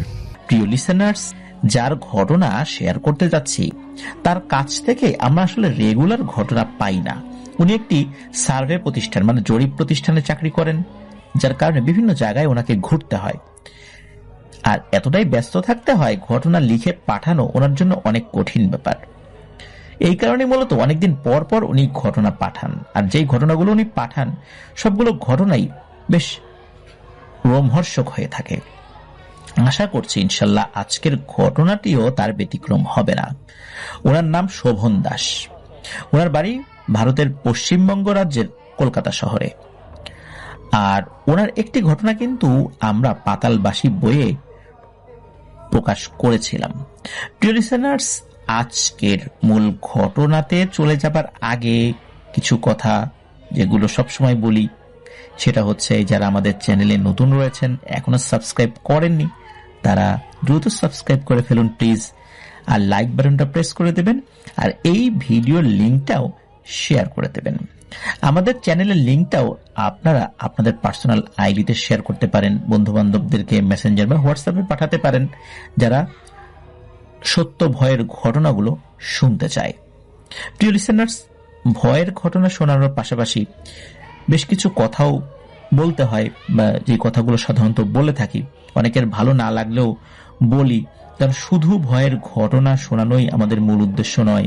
যদি এই ঘটনাগুলোর মধ্যে আমরা আমাদের মূল্যবোধকে জাগ্রত করতে না পারি তাহলে এই হরর বিনোদনটা আসলে নিছক একটা বিনোদন হয়েই রয়ে যাবে, তা থেকে আমরা ভালো কিছু শিখতে পারবো না। এই কারণেই মাঝে মাঝে কিছু কথা বলি, আপনারা অনেকে বিরক্তও হন, তারপরও বলে যাই। যদি একজন লোকের কাছেও মেসেজটা পৌঁছে দিতে পারি তাহলেই আমাদের সার্থকতা। প্রিয় লিসেনার্স, চলুন চলে যাব আমাদের আজকের এপিসোডের সেই কাঙ্ক্ষিত ঘটনায়। এই ঘটনাটি অনেক আগের। মূলত এই ঘটনাটি এই শোভন দাস ওনার এক সহকর্মীর কাছ থেকে সংগ্রহ করেছিলেন, তাও সেটা শুনেছিলেন আরো অনেক আগের, মানে অনেক সময় আগে বলতে হবে, প্রায় বলা চলে 250 বছর তো হবেই কমপক্ষে, বা এরকম কাছাকাছি সময় হবে। এই ঘটনাটি আসলে মুখে মুখে চলে আসছে, মানে দেখা যাচ্ছে যে একজন ব্যক্তি তার ছেলের কাছে বলেছে, সেই ছেলে তার ছেলের কাছে বলেছে, এইভাবে আস্তে আস্তে আজকের এই অবস্থানে এসেছে। এই কারণে ওই ঘটনাটির স্থান, সময়, ওই ঘটনার সাথে সংশ্লিষ্ট বিভিন্ন ব্যক্তির একদম আসল নাম, এইগুলো জানাটা বেশ কঠিন হয়ে যায়। তারপরও যতটুকু সম্ভব আমরা আপনাদের সামনে উপস্থাপন করার চেষ্টা করছি। বুঝতেই পারছেন, যেহেতু এতদিন আগের এই ঘটনাটির সূচনা যখন ব্রিটিশ সরকার ভারতে রাজত্ব কায়েম করেছিল, তখন চিরস্থায়ী বন্দোবস্ত প্রথা প্রবর্তনের বেশ অনেকদিন পরেই ব্রিটিশ সরকার জমিদারি প্রথায় বেশ কিছু পরিবর্তন আনে। নতুন নতুন নিয়ম চালু করে তারা নিজেদের সুবিধার্থে, খাজনা আদায়ের ক্ষেত্রে আর মানুষকে শোষণের জন্য। তো এই যে জমিদারদেরকে যে একটা টার্গেট দিয়ে দিত যে এত টাকা দিতে হবে, জমিদাররা এই টাকাগুলো আদায়ের জন্য প্রজাদের উপর অত্যাচারের নতুন নতুন পদ্ধতি চালু করত। এই ঘটনাটি মূলত আমাদেরকে যিনি দিয়েছেন শোভন দাস, উনি ভারতের লোক হলেও ঘটনাটি কিন্তু আজকের বাংলাদেশের পঞ্চগড়ের কোনো একটা জায়গায় ঘটেছিল। এই পঞ্চগড়ে দেবধর দেব সিংহ নামে একজন জমিদার ছিলেন বলে জানা যায়। পঞ্চগড় হলো 5টি গড় বা গ্রাম, একত্রে পঞ্চগড় বলা হতো। এই যে জমিদার দেবধর, তো উনি খুবই দাম্ভিক এবং অত্যাচারী। খাজনা আদায়ের জন্য তিনি প্রজাদের উপর বিভিন্নভাবে অত্যাচার করতেন। কেউ যদি বিন্দু মাত্র তার বিরোধিতা করত বা তার সাথে কোনো তর্কে লিপ্ত হতো, তাহলে সেই ব্যক্তিকে গ্রামের সকল মানুষের সামনে পেয়াদা দিয়ে পিটিয়ে পিটিয়ে নৃশংসভাবে হত্যা করা হতো। না হলে তাকে জীবন্ত অবস্থায় গায়ে আগুন দিয়ে পুড়িয়ে মারা হতো। জমিদারের সব পেয়াদাদের নির্দেশ এইটাই দেয়া থাকতো যে যদি কখনো কেউ খাজনা দিতে না চায় বা কোনো গড়িমসি করে, তাহলে তার শাস্তির যেই মাত্রাটা কেমন হবে এই বিষয়ে জমিদারদের বা ওই জমিদারের সাথে পরামর্শের জন্য কোনো সময় ক্ষেপণ না করে, মানে ওরাই যেন সিদ্ধান্ত নেয় এবং সাথে সাথে ওই ব্যক্তিকে হত্যা করা হয়। আসলে জমিদার এইরকম অত্যাচার করত, এর পিছনে কারণ আছে। কারণ হচ্ছে জমিদার সম্পর্কে মানুষের মনে যেন একটা ভয়ের ভাব বজায় থাকে, সবাই যেন তাকে সম্মান করে, মানে। মূলত মানুষের জীবনের কোনো মূল্যই ছিল না তার কাছে। মানুষকে নিজের গোলাম বানিয়ে রাখাটাই ছিল তার একটা নেশা। এই কারণে নিত্য নৈমিত্তিক অত্যাচারের বিভিন্ন ধরন তিনি আবিষ্কার করতেন, যে কিভাবে মারলে অনেক কষ্ট দিয়ে মারা যাবে এবং মানুষজন বেশি বেশি ভয় পাবে। দেখা যাচ্ছে যে এই নিত্য নৈমিত্তিক যেই পদ্ধতিগুলো, সেই পদ্ধতির বাইরে গিয়েও উনি বিভিন্ন পদ্ধতি আবিষ্কার করতেন। জীবন্ত পানিতে ডুবিয়ে মারা, এরকম অনেক ব্যাপার। পরিবারের সকল সদস্যের সামনে ওই পরিবারের কর্তাকে নৃশংসভাবে হত্যা করা, এই টাইপের জিনিসগুলো উনি করতেন। তবে স্পেসিফিকভাবে দুটো পদ্ধতির কথা জানা যায়, সেটা হচ্ছে পিটিয়ে মারা এবং জীবন্ত আগুনে পুড়িয়ে মারা।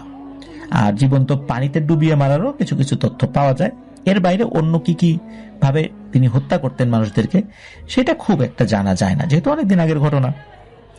তো এইভাবেই মানুষকে ভয়ের বা ত্রাসের একটা বিষয় মানুষের মনের মধ্যে কাজ করাতে বাধ্য করেছিলেন উনি। আর এভাবেই উনি ওনার জমিদারিটা মোটামুটি ভালোই চালিয়ে যাচ্ছিলেন। তো এভাবেই চলছিল। চলতে চলতে কেটে যায় অনেক দিন। ইংরেজ সরকারকেও ঠিকঠাক মতো খাজনা দিত, কেনই বা দেবে না? এরকম নির্যাতন করলে টাকা তো উঠে আসবেই, তাই না? মানুষ বাঁচুক বা মরুক, না খেয়ে থাকুক, সেটা কিন্তু জমিদারের দেখার বিষয় ছিল না। তার জমিদারিটা টিকিয়ে রাখার জন্য কিন্তু অবশ্যই জমিদারদেরকে, ইংরেজ সরকারকে খাজনা দিতে হবে। তো একবার কি হয়, জমিদারের একটা পুত্র সন্তান জন্ম হয়। উনি কিন্তু দীর্ঘদিন নিঃসন্তান ছিলেন। তো পুত্র সন্তান হওয়ার পর জমিদার তো একবার আনন্দে আত্মহারা হয়ে যায়। পুত্র সন্তান বলে কথা, তার জমিদারের হাল ধরবে। তো আনন্দে আত্মহারা হলেও প্রজাদের উপর কিন্তু তার জুলুম বিন্দু মাত্র তিনি কমান নাই। উনি চালিয়েই যাচ্ছিলেন। সময় পার হওয়ার সাথে সাথে সন্তানও বড় হতে থাকে। তো জমিদারদের মধ্যে যে স্বভাব, যে আচরণগুলো ছিল, ঠিক সেরকম বৈশিষ্ট্য তার সন্তানের মধ্যেও প্রতিফলিত হতে থাকে। দেখা যেত ছোট বয়স থেকেই তার ওই সন্তান, মানে ছেলে সন্তান, মানুষকে মানুষ বলে গণ্য করত না, তাদের উপর মারধর করত। আর কখনো কখনো ওই বয়সে, ছোট বয়সেই কোনো মানুষকে হত্যার নির্দেশ দিত এবং তার সামনেই হত্যা করতে হতো। তো শিশু বয়সেই সে এই ধরনের মারাত্মকভাবে নৃশংস হয়ে ওঠে। তবে তার এই নৃশংস ভাব দেখে তার বাবা কিন্তু বেজায় খুশি হতো, কারণ উনি চিন্তা করতেন যে যাক, আমার ছেলেটা আমার কাছ থেকে ঠিক শিক্ষাটাই পাচ্ছে, আমার পরে সেও একজন দুর্দণ্ড প্রতাপশালী এক জমিদার হবে। আর দুর্দণ্ড প্রতাপশালী জমিদার না হলে এই জমিদারি তো টিকবে না, তাই না? তো সে কিন্তু খুশি হতো, ছেলেকে উৎসাহ দিত, আর তার উৎসাহে ছেলে আরো মারাত্মক হয়ে উঠল। এইভাবে ছেলেকে খুবই নৃশংস এবং অত্যাচারী হতে এই জমিদার সাহায্য করেছিল। তো যখন সন্তান যৌবনে পদার্পণ করে, তখন অজানা কোনো এক রোগে এই জমিদারের ছেলে, যুবক ছেলে শয্যাশায়ী হয়ে পড়ে।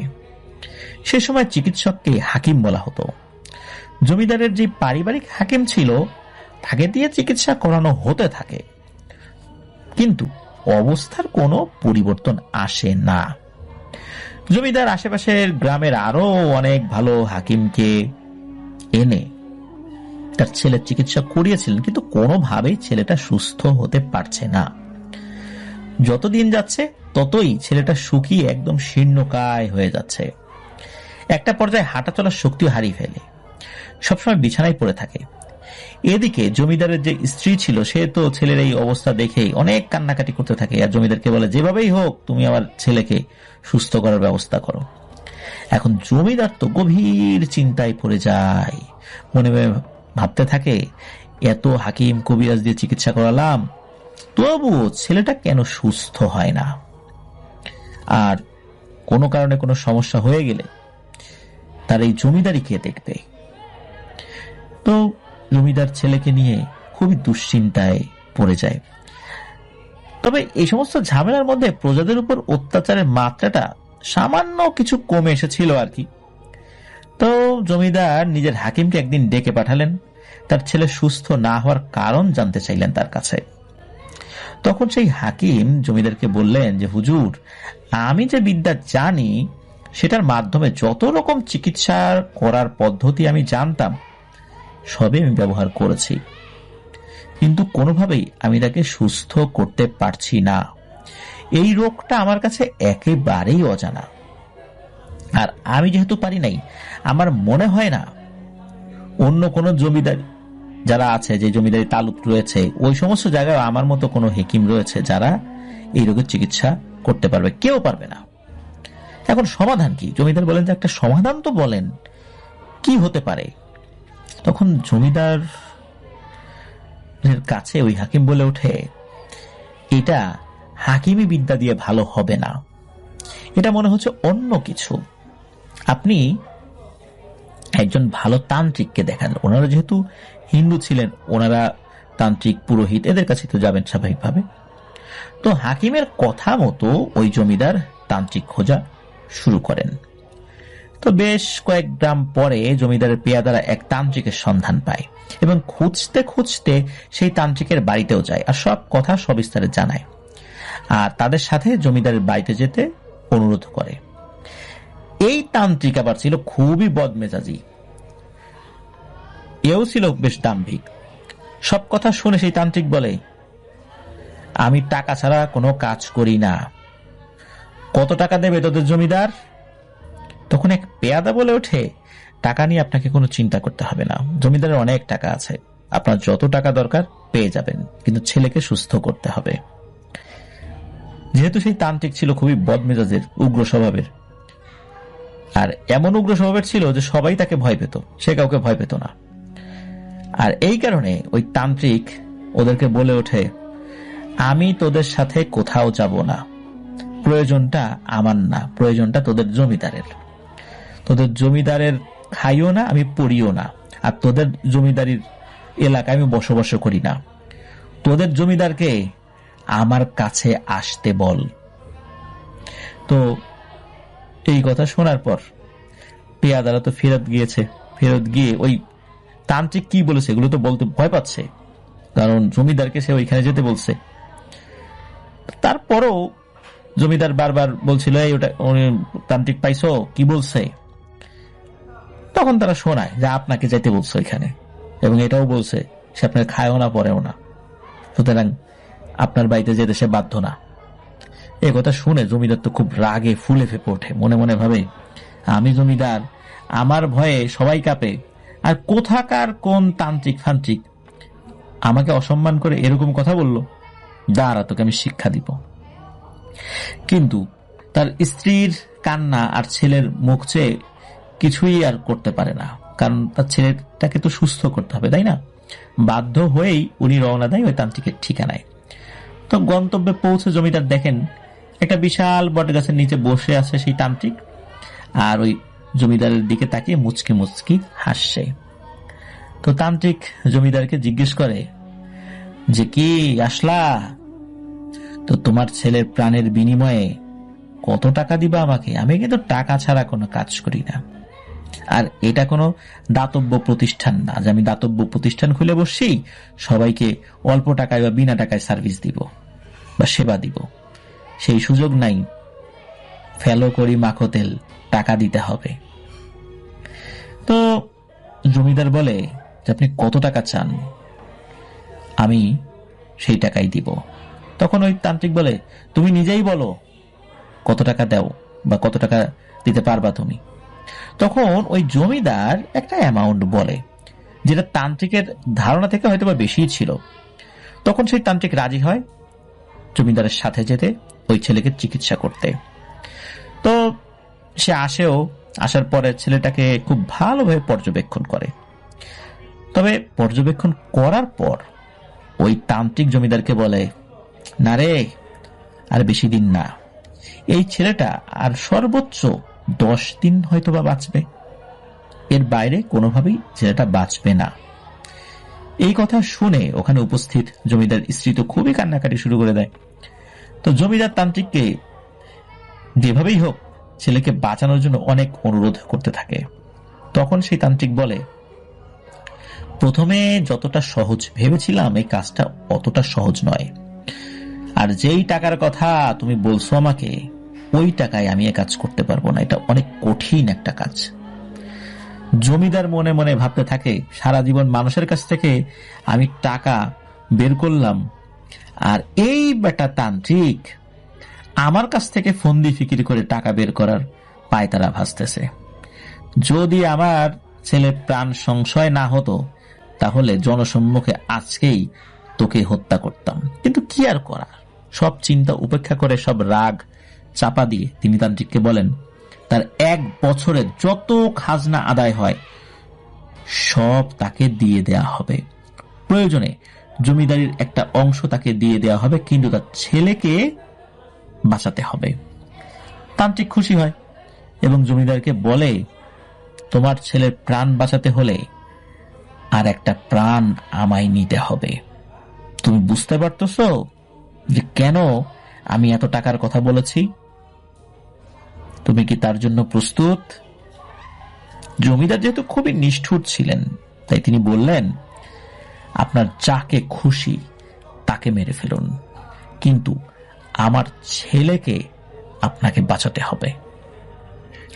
তান্ত্রিক জানায়, আর কয়েকদিন পরেই অমাবস্যা। এই অমাবস্যার রাত্রে তিনি তার কাজ করবেন।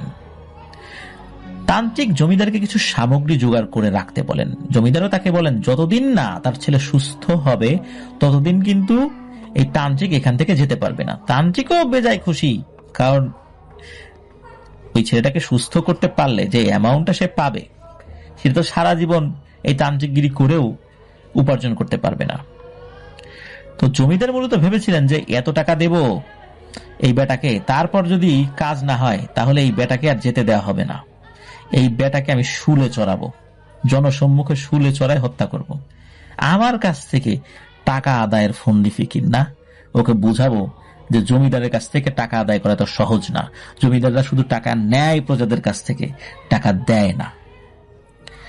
তো যাই হোক, এর ঠিক 4 দিন পর অমাবস্যা।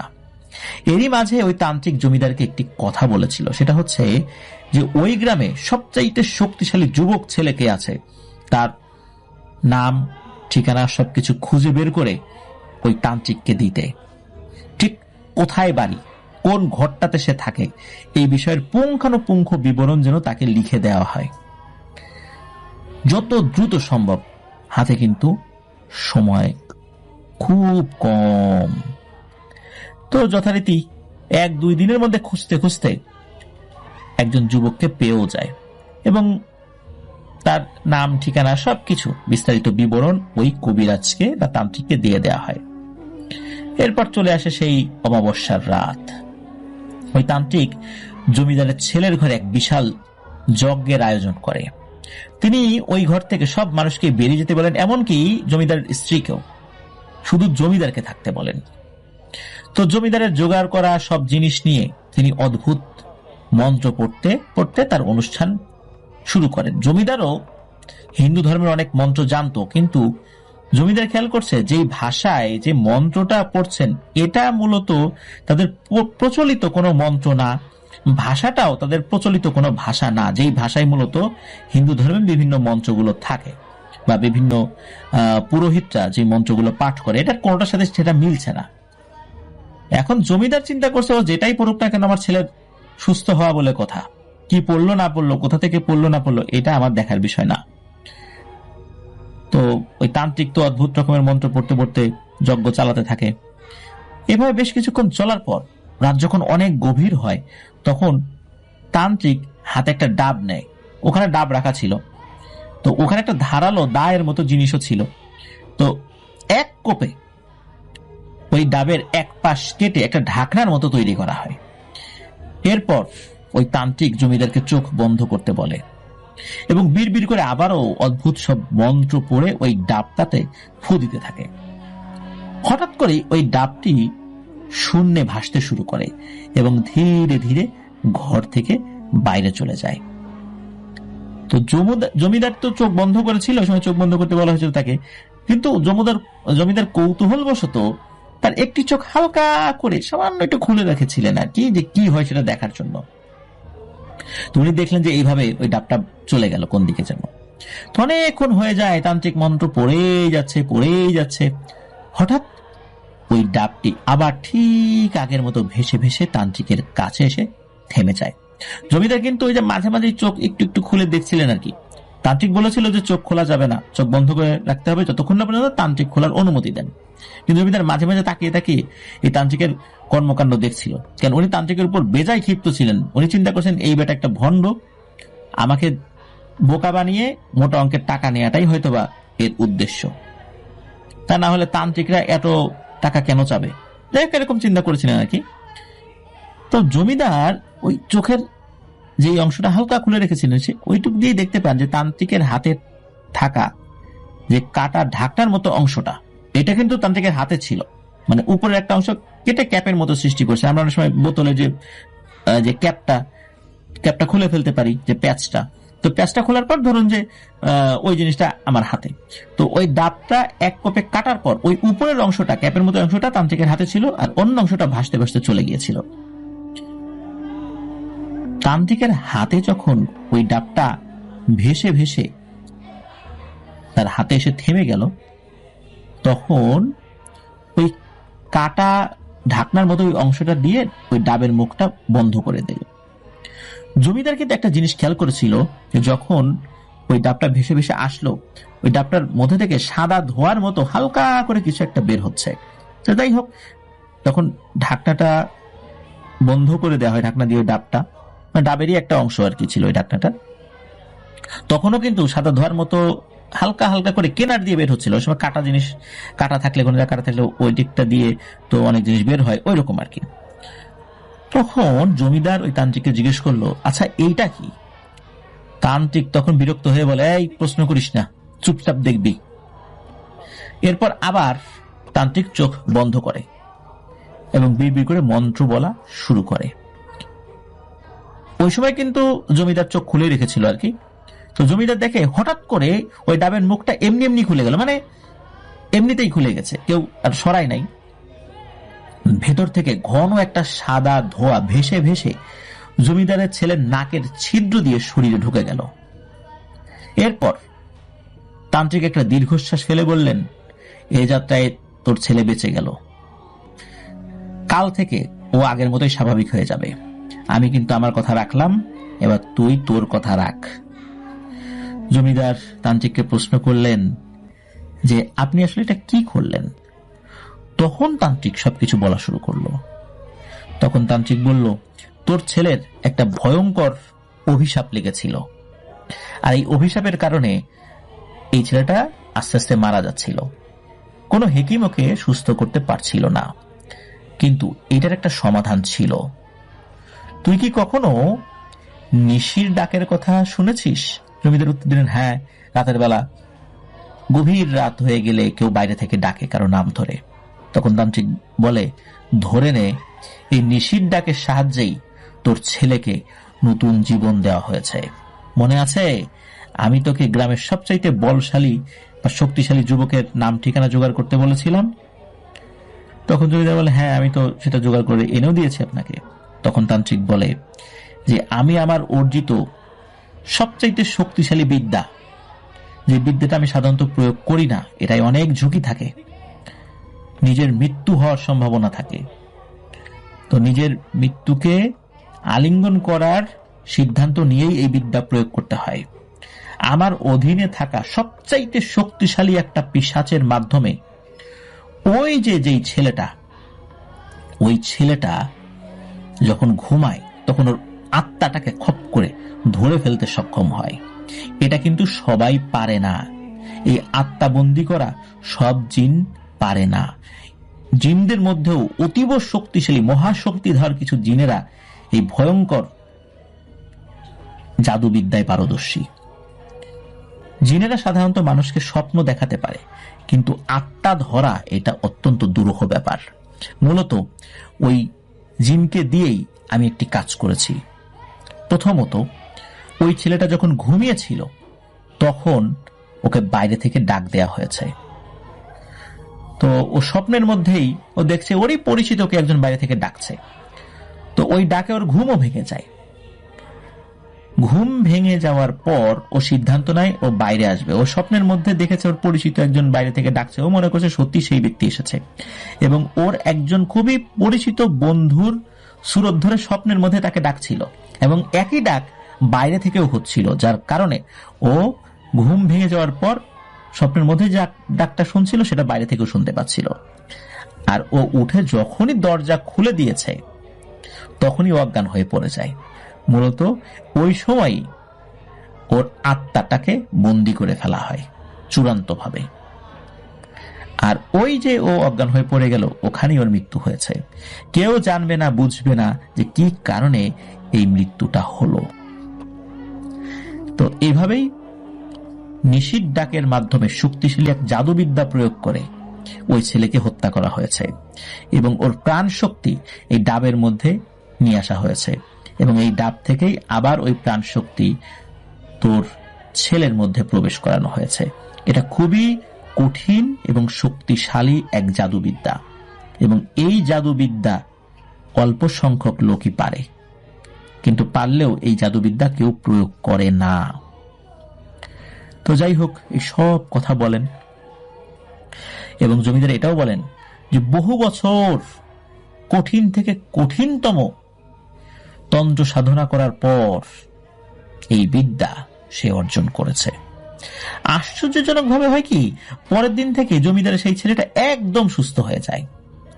জমিদার যখন ওই তান্ত্রিকের লেভেলটা বুঝতে পেরেছে যে কোন মাপের তান্ত্রিক, তখন কিন্তু সে জমিদারের যে চুক্তি ছিল ওই তান্ত্রিকের সাথে, সেই চুক্তি অনুযায়ী মোটা অঙ্কের টাকা এবং জমিদারির একটা অংশ তান্ত্রিককে দিয়ে দেয়।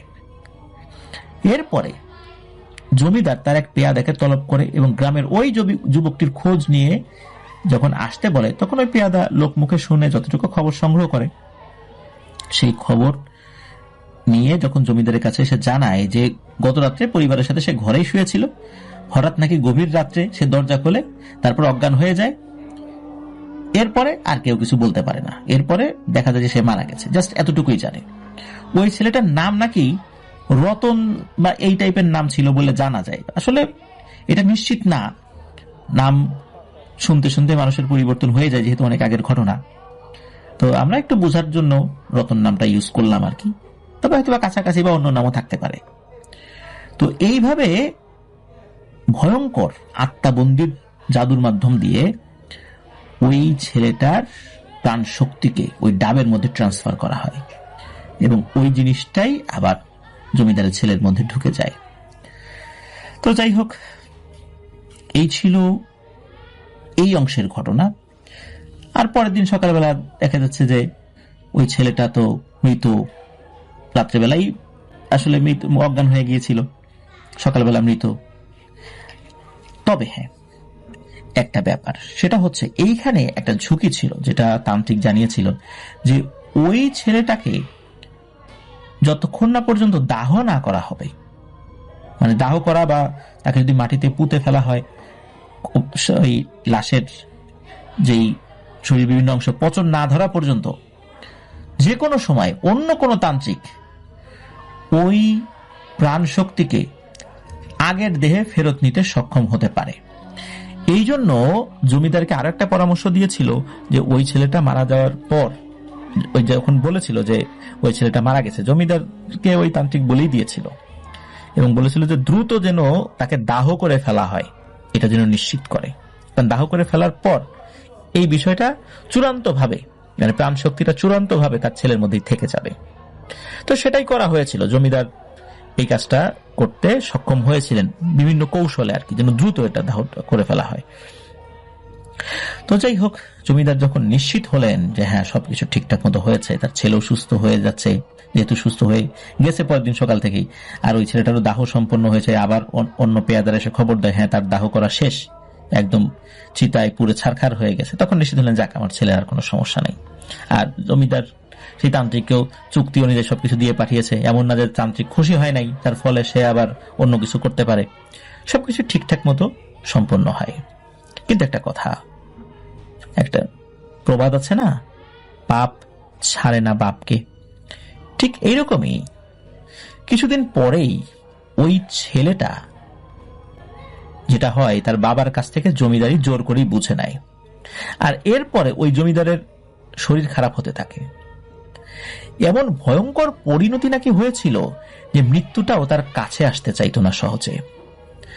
আর তার ছেলের জন্য যে অপরাধ উনি করেছিলেন, অন্য আর একটা ছেলেকে হত্যা করার মাধ্যম দিয়ে, সেই ছেলেই, মানে তার নিজের ছেলেই শেষ বয়সে তাকে দেখেনি, আবর্জনার মতো ফেলে রেখে দিয়েছিল একটা নোংরা স্যাঁতসেঁতে ঘরের মধ্যে। শোনা যায় বিভিন্ন রোগে আক্রান্ত হয়ে শয্যাশায়ী হয়ে গিয়েছেন তিনি, শরীরে প্রচন্ড যন্ত্রণা হলেও ওই জমিদার কোনোভাবেই ছটফট করতে পারত না। সৃষ্টিকর্তার কাছে নাকি মৃত্যুর জন্য আকুতি মিনতি করত, আর কাঁদতে কাঁদতে বলতো অনেক পাপ করেছি জীবনে, যার জন্য সৃষ্টিকর্তা আমাকে এমন শাস্তি দিচ্ছেন। হে সৃষ্টিকর্তা, আমাকে নিয়ে যাও তোমার কাছে, আমি আর সইতে পারছি না এই কষ্ট। তো শেষ বয়সে যেসব মানুষেরা ওই জমিদারকে দেখভাল করত, তাদেরকেই মূলত এই সমস্ত ঘটনা জমিদার খুলে বলেছিলেন, তার আগে কিন্তু বলেন নাই। এইভাবেই ওই সমস্ত লোকদের কাছ থেকে ধীরে ধীরে লোক মুখে ছড়িয়ে পড়ে। এইভাবে ছড়িয়ে পড়তে পড়তে পড়তে পড়তে বিভিন্ন ভাবে ঘটনাটি আসলে দীর্ঘ একটা সময় পার করে ফেলেছে, তারপরেই আমাদের কাছে এসেছে। অনেকেই হয়তোবা ঘটনাটি জানেন, যেহেতু ভারতের অনেক বা ওই অঞ্চলের অনেক লোক ঘটনা জানেন, বিভিন্ন প্ল্যাটফর্মে ঘটনাটি শেয়ার হলেও হতে পারে। অনেক লোক জানলে এই ধরনের ঘটনাগুলো বিভিন্ন প্ল্যাটফর্মে শেয়ার হওয়াটাই স্বাভাবিক, যেহেতু ঘটনাগুলো সত্য। এই কারণে সত্য ঘটনা বহু মানুষের মধ্যেই থেকে যায়, আর সেখান থেকে বহু প্ল্যাটফর্মে প্রচারিত হওয়ার সুযোগও থেকে যায়। অসংখ্য ধন্যবাদ জানাচ্ছি শোভন দাসকে দারুণ শিক্ষণীয় একটি ঘটনা আমাদের সাথে শেয়ার করার জন্য। প্রিয় লিসেনার্স, এই ঘটনা যেমন হৃদয় বিদারক, ভয়ঙ্কর এবং শিক্ষণীয় বটে, কারণ অত্যাচার যদি আমরা কারো উপর করি তাহলে এর পরিণতি আমাদেরকে ভোগ করতেই হবে। তবে এই ঘটনা একটি বিষয় এটা জানা যায় নাই, যেহেতু অনেকদিন আগের ঘটনা। আসলে ওই ছেলের কি সমস্যা হয়েছিল, শুধু এতটুকু বলা যায় অভিশাপ লেগেছিল, কিন্তু কেউ কি ব্ল্যাক ম্যাজিক করেছিল না কি করেছিল এই বিষয়ে আর কিছু জানা যায় না, যেহেতু অনেক আগের ঘটনা। এটার সত্যতা এখন প্রমাণ করাটাও অসম্ভব একটি ব্যাপার। যাই হোক প্রিয় লিসেনার্স, আশা করছি আমাদের এবারের ঘটনাটি আপনাদের কাছে ভালো লেগেছে। শোভন দাস বলেছেন যে উনি আরো 4টি ঘটনা খুবই অল্প সময়ের মধ্যে পাঠাবেন, অল্প অল্প করে উনি লিখছেন, তবে একসাথে 4টি পাঠাবেন বলে উনি জানিয়েছেন। তবে আমি শোভন দাসকে অনুরোধ করব যে আপনার যেই ঘটনাটি লেখা হয়ে যায় সাথে সাথে সেই ঘটনাটি পাঠিয়ে দেন, পরে আরেকটা পাঠান, তাহলে পর্যায়ক্রমে আমরা সেই ঘটনাগুলো আবার প্রচারও করতে পারি। লিসেনাররাও অধীর অপেক্ষায় থাকবেন আপনার ঘটনা শোনার জন্য। তো আশা করছি লিসেনারদের কথা চিন্তা করে আপনি যেই ঘটনাটি লেখা হয়ে যাবে সাথে সাথে আমাদেরকে পাঠিয়ে দেওয়ার চেষ্টা করবেন ইনশাল্লাহ। প্রিয় লিসেনার্স, আজকের এপিসোড এ পর্যন্তই। আশা করছি আমাদের সাথে আপনাদের এই জার্নিটা ভালো কেটেছে। আমার জন্য দোয়া করবেন, আমার পরিবারের জন্য দোয়া করবেন, আপনাদের জন্য দোয়া রইল, আপনাদের পরিবারের প্রত্যেকের জন্য দোয়া রইল। মহান আল্লাহ সুবহানাহু ওয়া তাআলা আমাদেরকে ভালো রাখুন, সুস্থ রাখুন, নিরাপদে রাখুন। আপনারা যারা ঘটনা পাঠাতে চান তারা লিখে অথবা রেকর্ড করে যে কোনো ভাবে ঘটনা পাঠাতে পারবেন afnanthehorrorworld@gmail.com এই ইমেল অ্যাড্রেসে। ইমেল অ্যাড্রেস স্পেলিংটা হচ্ছে AFNANTHEHORRORWORLD afnanthehorrorworld@gmail.com। স্পেলিংটাও ভিডিও ডিসক্রিপশনেই পাবেন।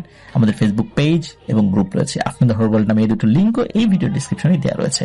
এছাড়া আমার আরেকটি ইউটিউব চ্যানেল রয়েছে আফনান স্পি নামে, সেটাতেও আপনারা সাবস্ক্রাইব করতে পারেন।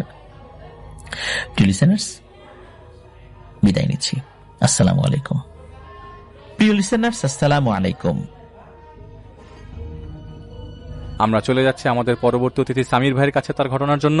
সাথেই থাকুন। সময়টা 1971 সাল। তখন বাংলাদেশে চলছিল মুক্তিযুদ্ধ। খুলনা জেলার তখন এক দুর্বিষহ অবস্থা। সেই সময়ে ঘটে যাওয়া একটা ঘটনা শেয়ার করছি, ভালো লাগলে পড়ে শোনাবেন। আমার মামা বাড়ি তখন খুলনার ছোট বয়রাতে ছিল। এখন হয়তো পুরো এলাকাটি খুব উন্নত শহরে পরিণত হয়েছে, কিন্তু তখন এলাকাটি ছিল গ্রাম্য এলাকা। পাকা বাড়ি তেমন একটা খুঁজেই পাওয়া যেত না। সে এলাকাতেই থাকতো আমার মায়ের বাপের বাড়ির লোকেরা। পরিবারে ছিল আমার দাদু, দিদিমা, মামা মামি এবং মা, এবং আমার 2 মাসি। বলে রাখা ভালো, আমার মামা বাড়ি ছিল খুব ছিমছাম জায়গাতে এবং আশেপাশের বাড়িগুলো ছিল বেশ দূরে দূরে। তখন পাকিস্তানের মিলিটারিরা প্রায় সুযোগ পেলেই কয়েকটা গ্রামের উপর হামলা চালিয়ে দিত। বাড়ি থেকে মেয়ে বউদেরকে তুলে নিয়ে যেত। হামলার আশঙ্কা ছিল, তাই গ্রামের মেয়েদের সুরক্ষার ভয়ে সবাই এক করে শরণার্থী হয়ে দেশ ছাড়তে শুরু করলো, কারণ খুলনায় তখন খুব ভয়াবহ অবস্থা। আমার দাদুও সিদ্ধান্ত নিল এই অবস্থায় না থেকে ভারতে চলে যাবে। সবাই ঘরের সব মূল্যবান জিনিস মাটি চাপা দিয়ে এবং গাছের মগ ডালে বেঁধে রেখে রওনা দেওয়ার জন্য পরের দিন তৈরি হলো। মামির একটা পোষা বিড়াল ছিল। বিড়ালটি কোথা থেকে যে এসেছিল কারো মনে নেই। বিড়ালটিকে সবাই লক্ষ্মী নামে ডাকত। বিড়ালটি খুব আদুরে ছিল। মামি বিড়ালটিকে নিজের সন্তানের মতো ভালোবাসতেন। যাওয়ার আগে বিড়ালটির জন্য মামি অঝরে কাঁদতে শুরু করলেন, কারণ তাকে নিয়ে যাওয়ার উপায় নেই। যেখানে নিজেদের জীবনেরই নিশ্চয়তা নেই, সেখানে বিড়ালটাকে নিয়ে কেউ আসলে রাজি হয় না। ওকে ছেড়েই সবাই চলে গেল। ঘর ছেড়ে চলে যাওয়ার চিন্তায় সবাই এতই শোকাগ্রস্ত হলো যে কারো মাথাতেই এলো না নিরীহ প্রাণীটার কথা। কেউ ভাবল না বিড়ালটি কি খাবে, কিভাবে থাকবে। তখন মামির ছিল 6 মাসের গর্ভবতী। যে যা পারল কুড়িয়ে সঙ্গে নিয়ে ভোরের আলো ফোটার আগেই সবাই ঘাটের দিকে রওনা দিল। নৌকাও প্রস্তুত। এক নৌকায় প্রায় 15 থেকে 16 জন উঠল। সবাই নদীপথে রওনা দিল, কারণ যোগাযোগ ব্যবস্থা বলতে প্রায় সবই বন্ধ ছিল। প্রায় 12 ঘন্টা ধরে দাঁড় টেনে টেনে সন্ধ্যা হওয়ার পূর্ব মুহূর্তে সবাই একটা গ্রামে পৌঁছালো। নৌকা থেকে সবাই উঠল, যদি গ্রামে কোনো বাড়িতে আশ্রয় পাওয়া যায় সেই ভেবে। সবাই দেখল সেই গ্রামেও অধিকাংশ বাড়ির লোকেরা চলে গেছে দেশ ছেড়ে। চারিদিকে কেমন যেন একটা নিস্তব্ধতা। অনেক বাড়িঘর পোড়া। বাড়িঘরগুলো এমন ভাবে পুড়েছে যেন ছাই ছাড়া সেখানে আর কোনো কিছুরই অস্তিত্ব নেই। গ্রামের কোনো একজন লোকের কাছে জানতে পারল 3 দিন আগেই এখানে হামলা চালিয়েছে মিলিটারিরা। তাই সবাই সিদ্ধান্ত নিল এখানেই এক রাত থেকে কাল আবার রওনা দেবে। সবাই একটি পুরনো দালান বাড়িতে উঠল। বাড়ির দরজা জানালা সব ঠিকঠাক আছে দেখে সবাই কিছুটা নিশ্চিন্ত হলো এবং সবাই আশেপাশে যা যা খাবার পেল নিয়ে ঘরের মধ্যে দরজায় খিল দিয়ে শুয়ে বসে থাকলো এবং সবাই সিদ্ধান্ত নিল ভোর হওয়ার আগেই আবার রওনা দিবে নদীপথে। আমার মামারা সবাই মেঝেতে শুয়ে বসে কাটাতে লাগলো। হঠাৎ মামির বাইরে যাওয়ার প্রয়োজন হলো। সঙ্গে আমার দিদিমা উঠলেন। দিদিমা একটু দূরে দাঁড়িয়ে থাকলেন। মামি উঠান থেকে একটু দূরে একটা গাব গাছের কাছে গেলেন তার কাজ করার জন্য। হঠাৎ মামি খেয়াল করলেন উপরে গাছের ডালে খুব জোরে জোরে নড়ছে কিছু। অচেনা জায়গায় অন্ধকারে একটু ভয়ই পেলেন। ভয়ে ভয়ে উপর দিকে তাকালেন। তিনি দেখলেন গাছের উপরে একটা বাচ্চা তার দিকে তাকিয়ে খিলখিল করে হাসছে। বাচ্চাটির মুখটি বাচ্চাদের মতোই দেখতে, কিন্তু শরীরটা বিড়ালের মতো। 2 পায়ে সোজা হয়ে দাঁড়িয়ে অবয়বটি এক পলকে তাকিয়ে হাসছে। অন্ধকারেও পরিষ্কার তার মুখ বোঝা যাচ্ছে। বিষয়টি দেখে তিনি ভয় পেলেন এবং দৌড়ে দিদিমার কাছে যেতে গিয়ে আছড়ে পড়লেন। কোনো মতে দিদিমাকে ডাকলে দিদিমা চলে যান মামির কাছে। মামির গলা দিয়ে শব্দ বের হচ্ছিল না, তবে অনেক কষ্টেই মামি ব্যাপারটা দিদিমাকে বললেন। দিদিমা ভাবলেন লক্ষ্মীর প্রতি মায়ার কারণেই মামি হয়তো এমন কিছু দেখছে। তখন দিদিমা মামিকে নিয়ে ঘরে গেলেন এবং মামিকে বললেন তখন কাউকে কিছু না বলতে। কিন্তু মামি কিছুতেই ভুলতে পারছে না অবয়বটার মুখ। রাতে মামির গায়ে হঠাৎ জ্বর আসে এবং রক্তবমি শুরু হয়। গায়ের রং ধীরে ধীরে সাদা ফ্যাকাশে রং হয়ে যায় এবং খুব ভোরে এক প্রকার দম বন্ধ হয়ে মামি পেটে বাচ্চা থাকা অবস্থায় মারা যায়। মারা যাওয়ার আগে তার মুখ থেকে একটা মাত্র আওয়াজ আসছিল, লক্ষ্মী, লক্ষ্মী রে। হিন্দুদের মধ্যে একটা প্রথা আছে, বাচ্চা পেটে থাকতে যদি কেউ মারা যায় তবে বাচ্চাকে পেট থেকে বের করে আলাদা করে সমাধি দিতে হয়। ঘটনাটির পর থেকে সবাই অনেক ভীত হয়ে যায়। ঠিক করে 2-3 ঘন্টার মধ্যে দুজনকে মাটি চাপা দিয়ে সমাধিস্থ করে সবাই বেরিয়ে যাবে। সকালে তাদের মধ্যে একজন লোক কাস্তের ফলা দিয়ে পেট চিরে মামির পেটের বাচ্চাটাকে বের করে এবং দুজনকে একসাথে কবর দেয়। ওই দিন সকাল থেকেই মুষলধারে ধারে বৃষ্টি শুরু হয়েছিল।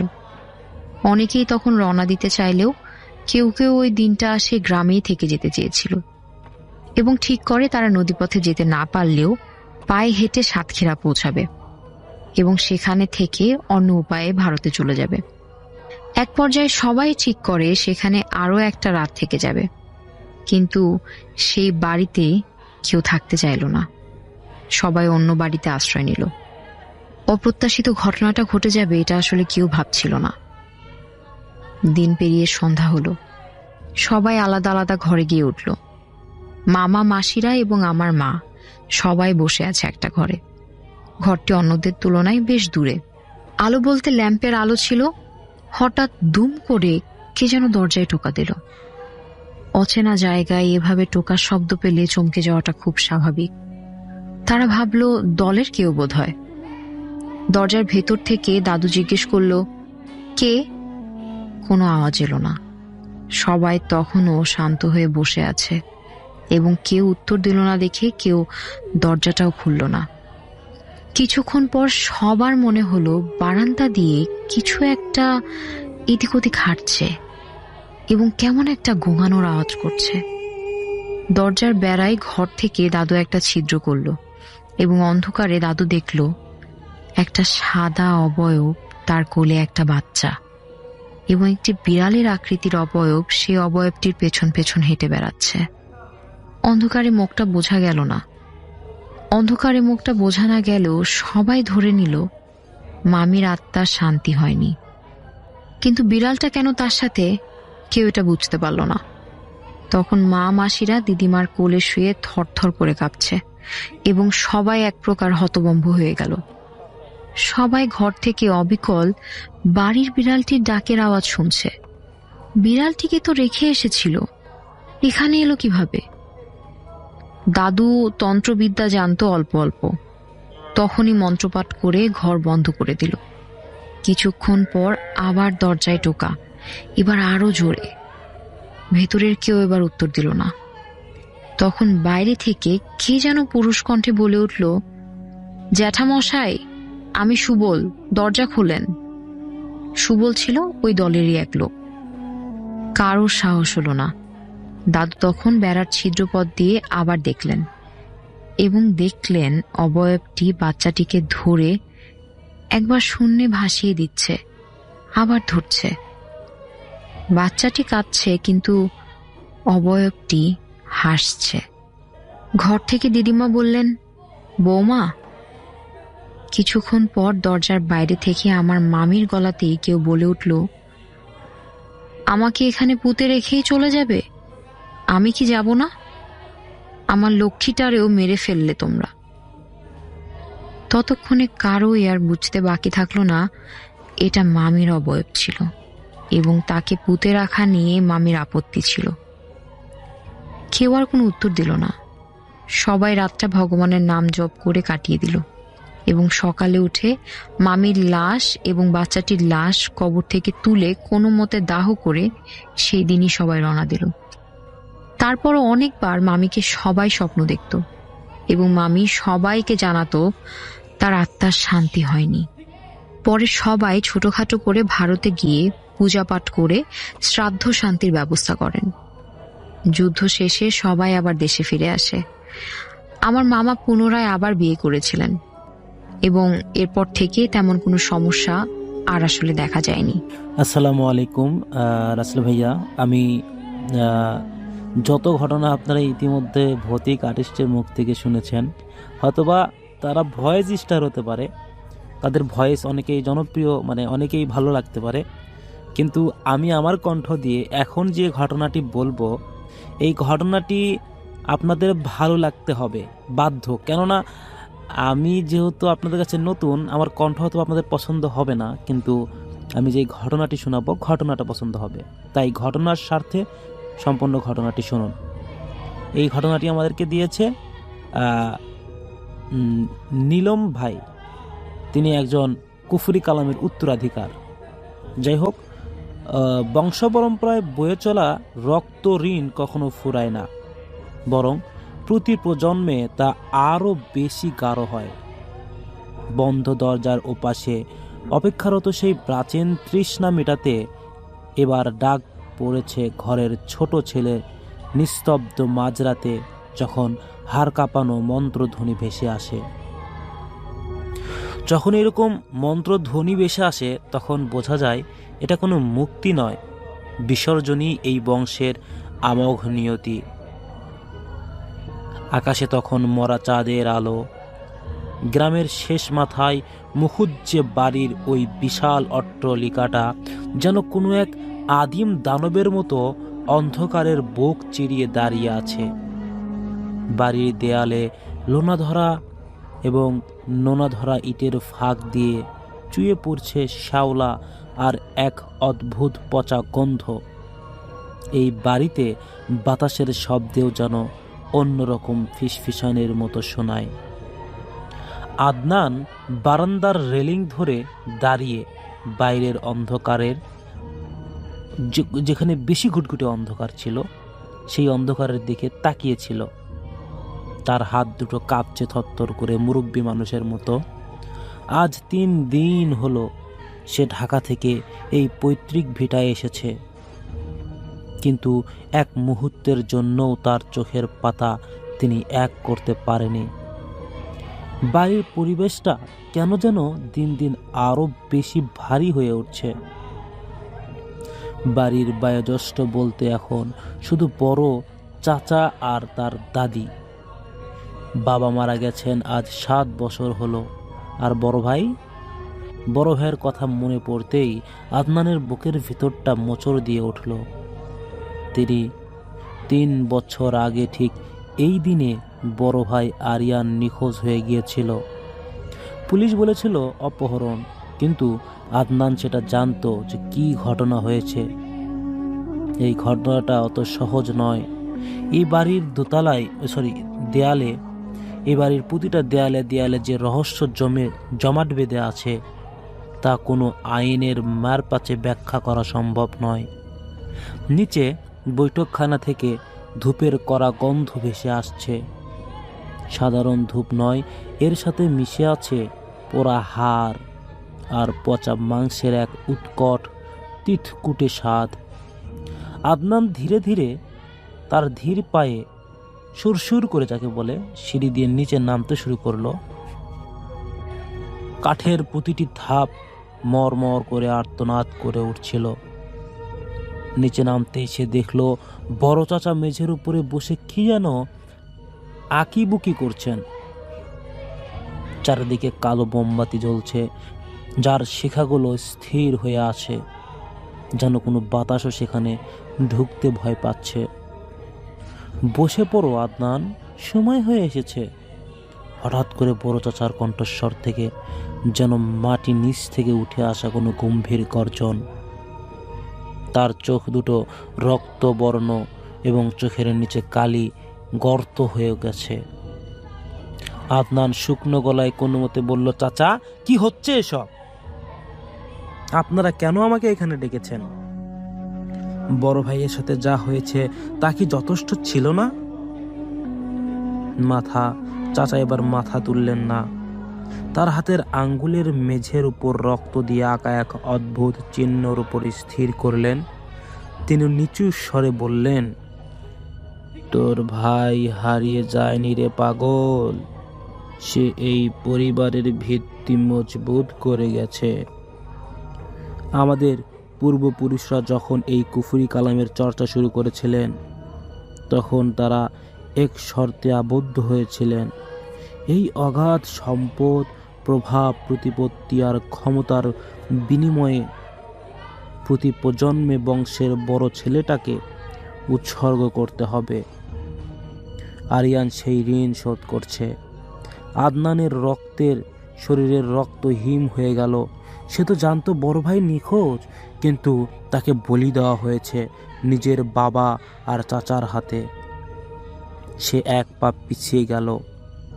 আপনারা মানুষ না, নিজের ছেলেকে কেউ এভাবে মারতে পারে? হঠাৎ ধপ করে এক মোমবাতি নিভে গেল।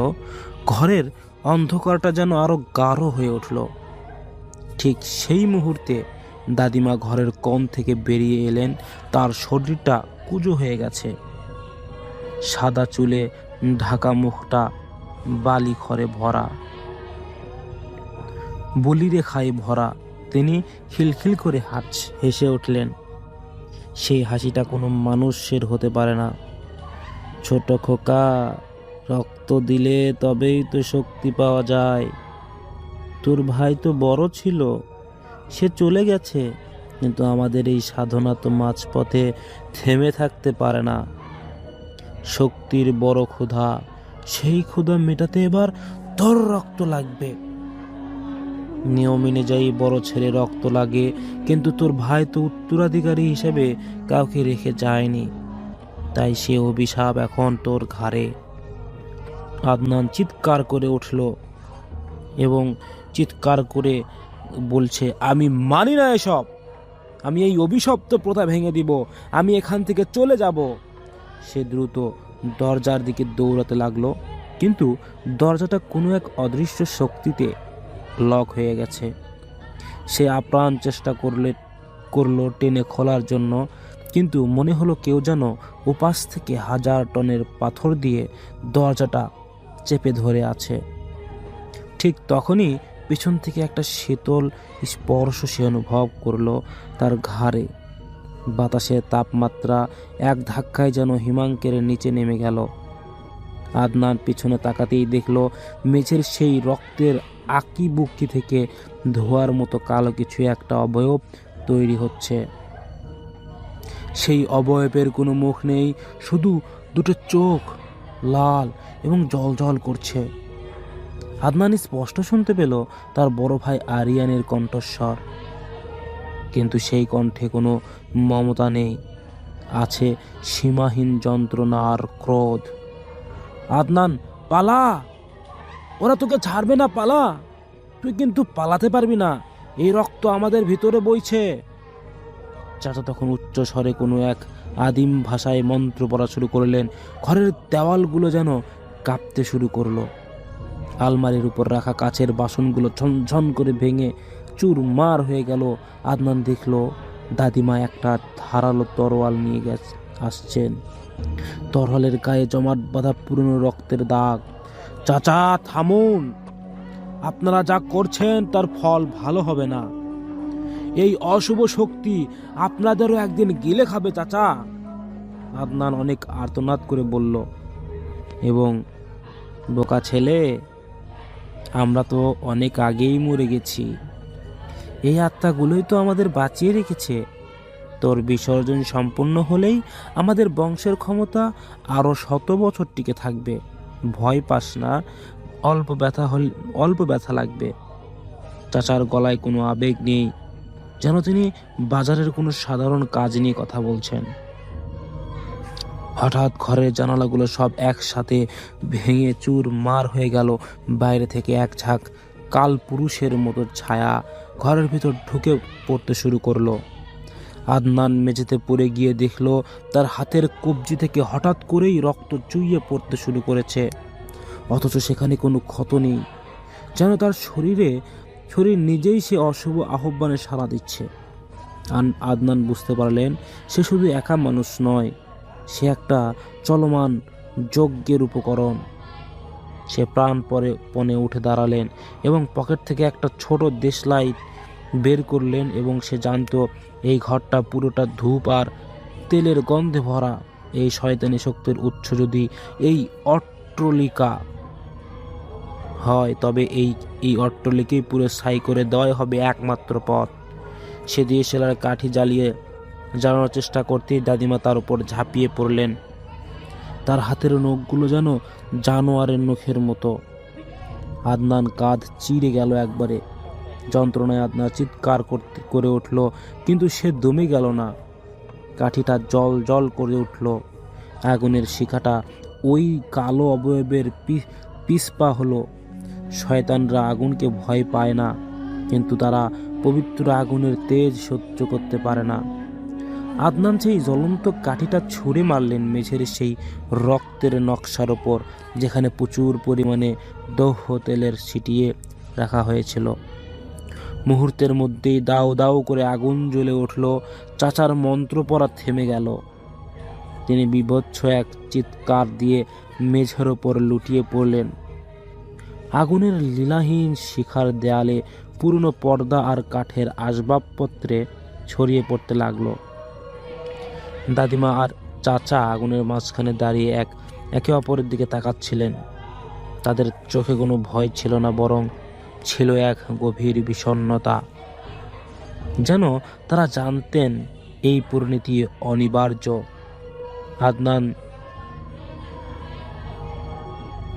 আদনান ধোয়ার চাদর ভেদ করে সামনের জানালা দিয়ে বাইরে লাফ দিল। নিচে পড়তেই তার পা মচকে গেল, কিন্তু সে থামল না। পেছনের দিকে তাকিয়ে দেখলো সেই বিশাল অট্টালিকা আগুনকে গ্রাস করে নিয়ে চলে গেছে। আগুনের শিখার ভিতর দিয়ে সে দেখতে পেল আরিয়ানের সেই কালো অবয়ব তার ধীরে ধীরে মিলে যাচ্ছে, যেন শেষ পর্যন্ত মুক্তি পেয়েছে। কিন্তু আদনান কি সত্যিই মুক্ত? সে যেখানে মাঠের মধ্য দিয়ে দৌড়াচ্ছিল, হঠাৎ সে অনুভব করলো তার বুকটা প্রচণ্ড জ্বলছে। সে তার হাতের দিকে তাকিয়ে দেখল তার হাতের তালুতে সেই একই ধরনের অদ্ভুত চিহ্ন ফুটে উঠেছে যা চাচা মেঝেতে রক্ত দিয়ে এঁকেছিলেন। বাতাসে এক ফিসফিসানি কথা ভেসে এলো, রক্তের রেন আগুনে পড়ে না আদনান, এটা তোর আত্মার ভিতরে। তুই যেখানেই যাবি আমি তোর সাথেই থাকবো। আদনান এবার থমকে দাঁড়ালো। চারপাশটা নিস্তব্ধ। দুটি অট্টালিকা তখনও জ্বলছে, কিন্তু তার নিজের শরীরের ভিতর থেকে এক অশুভ শক্তির স্পন্দন সে টের পাচ্ছিল। তার চোখ দুটো যেন ধীরে ধীরে লাল হয়ে আসছে। সে কি সত্যি প্রথাটা ভাঙতে পেরেছে, নাকি সে নিজেই এখন কুফরি কালামে নতুন বাহক হয়ে উঠল? আগুনের লেলিহান শিখা যখন অন্ধকার আকাশকে গ্রাস করছিল, আদনান তখন বনের কর্দমাক্ত পাথর দিয়ে উন্মাদের মতো দৌড়াচ্ছে। পিছনে ফেলে আসা সেই অভিশপ্ত অট্টালিকা এখন এক বিশাল অগ্নিপিণ্ড, কিন্তু তার শরীরের ভিতরে যে উত্তাপটা টের পাচ্ছিল তা আগুনের চেয়েও অনেক বেশি প্রখর। হাতের তালুর সেই রক্তাভ চিহ্নটা এখন জীবন্ত হয়ে উঠেছে। মনে হচ্ছে চামড়ার নিচে অসংখ্য কালো পোকা কিলবিল করছে। আদনানের মনে হচ্ছিল তার শিরা অপসেরায় এখন আর রক্ত বইছে না, বইছে কোনো এক ঘন ঘন কালো বিষ। সে বুঝতে পারছিল ইট পাথরের দেয়াল পুড়িয়ে ছাই করা যায়, কিন্তু বংশ পরম্পরায় বয়ে চলা এই কুফরি কালামের চুক্তিকে সরানো অত সহজ নয়। বনের ভিতর কুয়াশা যেন ক্রমশ ঘন হয়ে আসছিল। ঝিঝি পোকার ডাক হঠাৎ করেই থেমে গেছে। এক আদিম নিস্তব্ধতা, নীরবতা চারপাশকে ঘিরে ফেলল। আদনান একটা বড় বট গাছের নিচে বসে পড়ল। তার হাঁপিয়ে ওঠা ফুসফুসগুলো বাতাস নেওয়ার জন্য হাহাকার করছে, কিন্তু সেই বাতাসেও এখন শ্মশানের পরা গন্ধ। হঠাৎ তার কানে ভেসে এলো শুকনো পাতায় কারো পায়ের আওয়াজ, মর মর করছে। এই কে ওখানে? এই কে? আদনান এবার চিৎকার করে উঠল। তার কণ্ঠস্বর কাঁপছে এবং অন্ধকারের ভিতর থেকে একটা অবয়ব বেরিয়ে এলো। এটা কোনো আত্মা নয়, রক্ত মাংসের মানুষ, তার বড় চাচা। তার সারা শরীর পুড়ে গেছে, চামড়া ঝুলছে বিভৎসভাবে, কিন্তু তার চোখে সেই অশুভ জ্যোতি এখনো অম্লীন। যাই হোক, তিনি খুঁড়িয়ে খুঁড়িয়ে এগিয়ে এলেন। আদনান আতঙ্কে পাথর হয়ে গেল। সে তো নিজের চোখে তা আগুনের মধ্যে লুটিয়ে পড়তে দেখেছে। চাচা হাসলেন। সেই হাসিতে দাঁত নেই, শুধু মারি দিয়ে কালো রক্ত ঝরছে। তিনি খসখসে গলায় বললেন, তুই কি ভেবেছিলি সামান্য আগুন আমাদের এই প্রাচীন বন্ধন ছিন্ন করতে পারবে? আদনান, তুই জানিস না এই বাড়ির প্রতিটি ইট আমাদের পূর্বপুরুষের আত্মা মিশে আছে। তুই বাড়ি পুড়িয়েছিস, কিন্তু তোর শরীরের ভিতরে যে মন্দির আছে তাকে তো পোড়াতে পারিসনি। আদনান পা দিয়ে মাটি আঁকড়ে পিছনে সরে সরে বলল, আপনারা শয়তানের উপাসক। আমি আপনাদের কাউকে ভয় পাই না। আমি এই বংশের শেষ রক্ত। আমি নিজেকে শেষ করে দেব, কিন্তু এই খেলা আর চলতে দেব না। হঠাৎ চাচা এক তীক্ষ্ণ আর্তনাদ করে উঠলেন, যা মানুষের গলার শব্দের সাথে কখনো মিল খাবে না। নিজে শেষ হবি মনে? ওরে নির্বোধ, তুই শেষ হলে এই শক্তি কাকে আশ্রয় করবে? আরিয়ানের রক্ত বিসর্জন দেওয়া হয়েছিল যাতে এই শক্তি নিয়ন্ত্রণে থাকে। তুই সেই নিয়ম ভেঙেছিস। এখন এই ক্ষুধা আর কোনো বলি মানবে না। এ এখন তোকে গিলেই খাবে। কথাটা শেষ হতে না হতেই চাচার শরীরটা ধপ করে মাটিতে পড়ে গেল। আদনান দেখল চাচার নিথর দেহ থেকে ধোয়ার মতো কালো কিছু একটা বেরিয়ে এসে তার দিকে ধেয়ে আসছে। সে পালানোর চেষ্টা করলো, কিন্তু তার পা দুটো যেন মাটির সাথে গেঁথে গেছে। সেই কালো ধোঁয়া তার নাক মুখ দিয়ে শরীরে প্রবেশ করতে শুরু করলো। আদনানের মনে হলো তার হৃৎপিণ্ডটা কেউ বরফ শীতল হাত দিয়ে চেপে ধরেছে। সে যন্ত্রণায় চিৎকার করতে চাইল, কিন্তু গলা দিয়ে কোনো শব্দ বের হলো না। তার চোখের সামনে ভেসে উঠল শত বছর আগের এক দৃশ্য। তার পূর্বপুরুষরা এক অন্ধকার গুহায় বসে নিজের আঙ্গুল চিরে রক্ত দিচ্ছে এক বিভৎস মূর্তির পায়ে। সেই মূর্তিটি যেন নড়ে চড়ে উঠল এবং তার দিকে তাকিয়ে অবিকল আদনানের গলায় বলে উঠল, স্বাগত উত্তরাধিকারী। হঠাৎ আদনানের মনে হলো সে আর বনের মধ্য নেই। সে দাঁড়িয়ে আছে সেই পোড়া বাড়ি ধ্বংসস্তূপের মাঝখানে।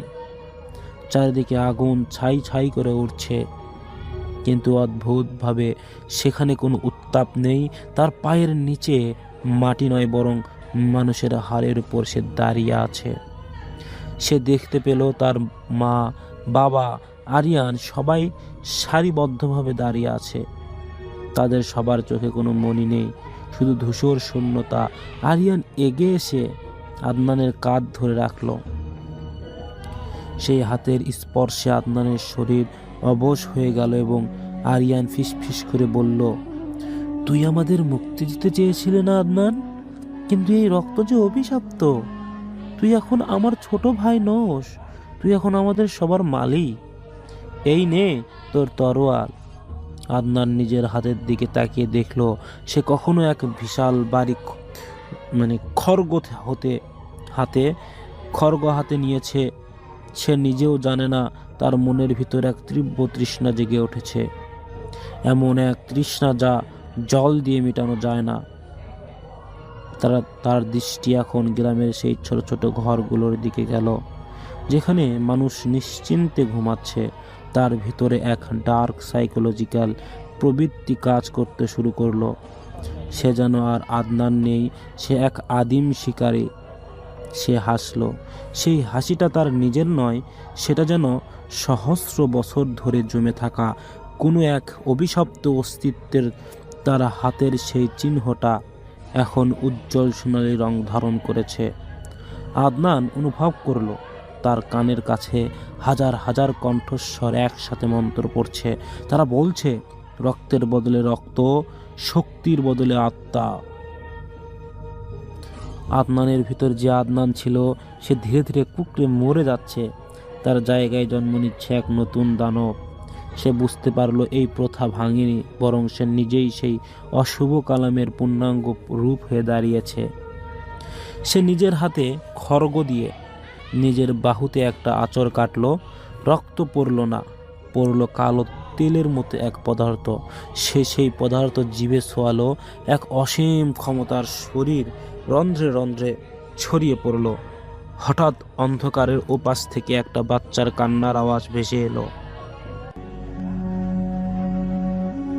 গ্রামের কোনো এক হয়তো বাচ্চা হবে, এগুলো দিয়ে ভয় পেয়েছে। আদনানের চোখ দুটো অন্ধকার বিড়ালের মতো জ্বলে উঠল। সে ধীর পায়ে গ্রামের দিকে হাঁটতে শুরু করলো। তার পিছনে পিছনে ছায়ার মতো হাঁটছে চাচার সেই পুড়ে যাওয়া শরীর আর দাদিমার সেই বিভৎস কঙ্কাল সার। সে যখন গ্রামের সীমানায় পৌঁছালো তখন রাত ৩টে, বাতাস একদম স্থির। সে প্রথম যে ঘরটার সামনে দাঁড়ালো তার দরজায় সে হাত রাখলো। দরজাটা স্পর্শ করতেই কাঠের গুঁড়ো দরজা স্পর্শ করার সাথে সাথে দরজাটা কাঠের গুঁড়ো হয়ে ঝরে পড়ল। ভেতরে এক তরুণ দাম্পত্য তাদের শিশুকে নিয়ে ঘুমাচ্ছিল। আদনান তাদের দিকে তাকিয়ে এক অদ্ভুত শান্ত স্বরে বলল, উত্তরাধিকারী কখনো শেষ হয় না, এটা শুধু হাত বদল হয়। সেই রাতে গ্রামের মানুষ চিৎকার শোনেনি, শুধু সকালবেলার সূর্য উঠল তখন দেখা গেল মুখজ্জে বাড়ির ধ্বংসস্তূপের ওপর আদনান বসে আছে। তার পুরো শরীর ভিজে আছে এক কালচে রক্তে। তার চোখে কোনো আবেগ নেই, কোনো অনুশোচনা নেই।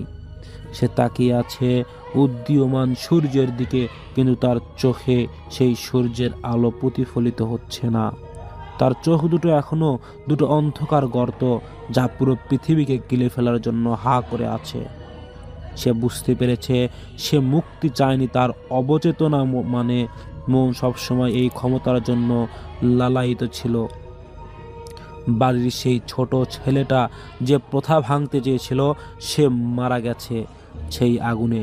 এখন যে বসে আছে সে হলো কুফরি কালামের সেই প্রাচীন উত্তরাধিকারী, যে এখনো তার পরিবর্তিত বলির জন্য অপেক্ষা করছে।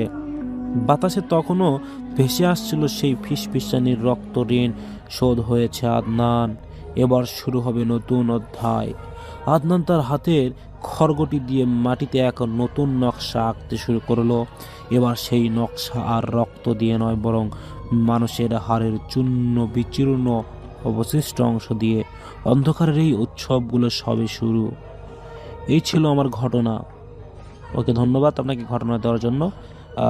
খুব ভালো লেগেছে আপনার ঘটনাটি। যদি আমাদের কণ্ঠে আমাদের ঘটনা ভালো লাগে তাহলে তো আলহামদুলিল্লাহ, আপনাদের জন্য এরকম আরও ঘটনা নিয়ে আসবো। সবাই ভালো থাকবেন, সুস্থ থাকবেন। আল্লাহ হাফেজ।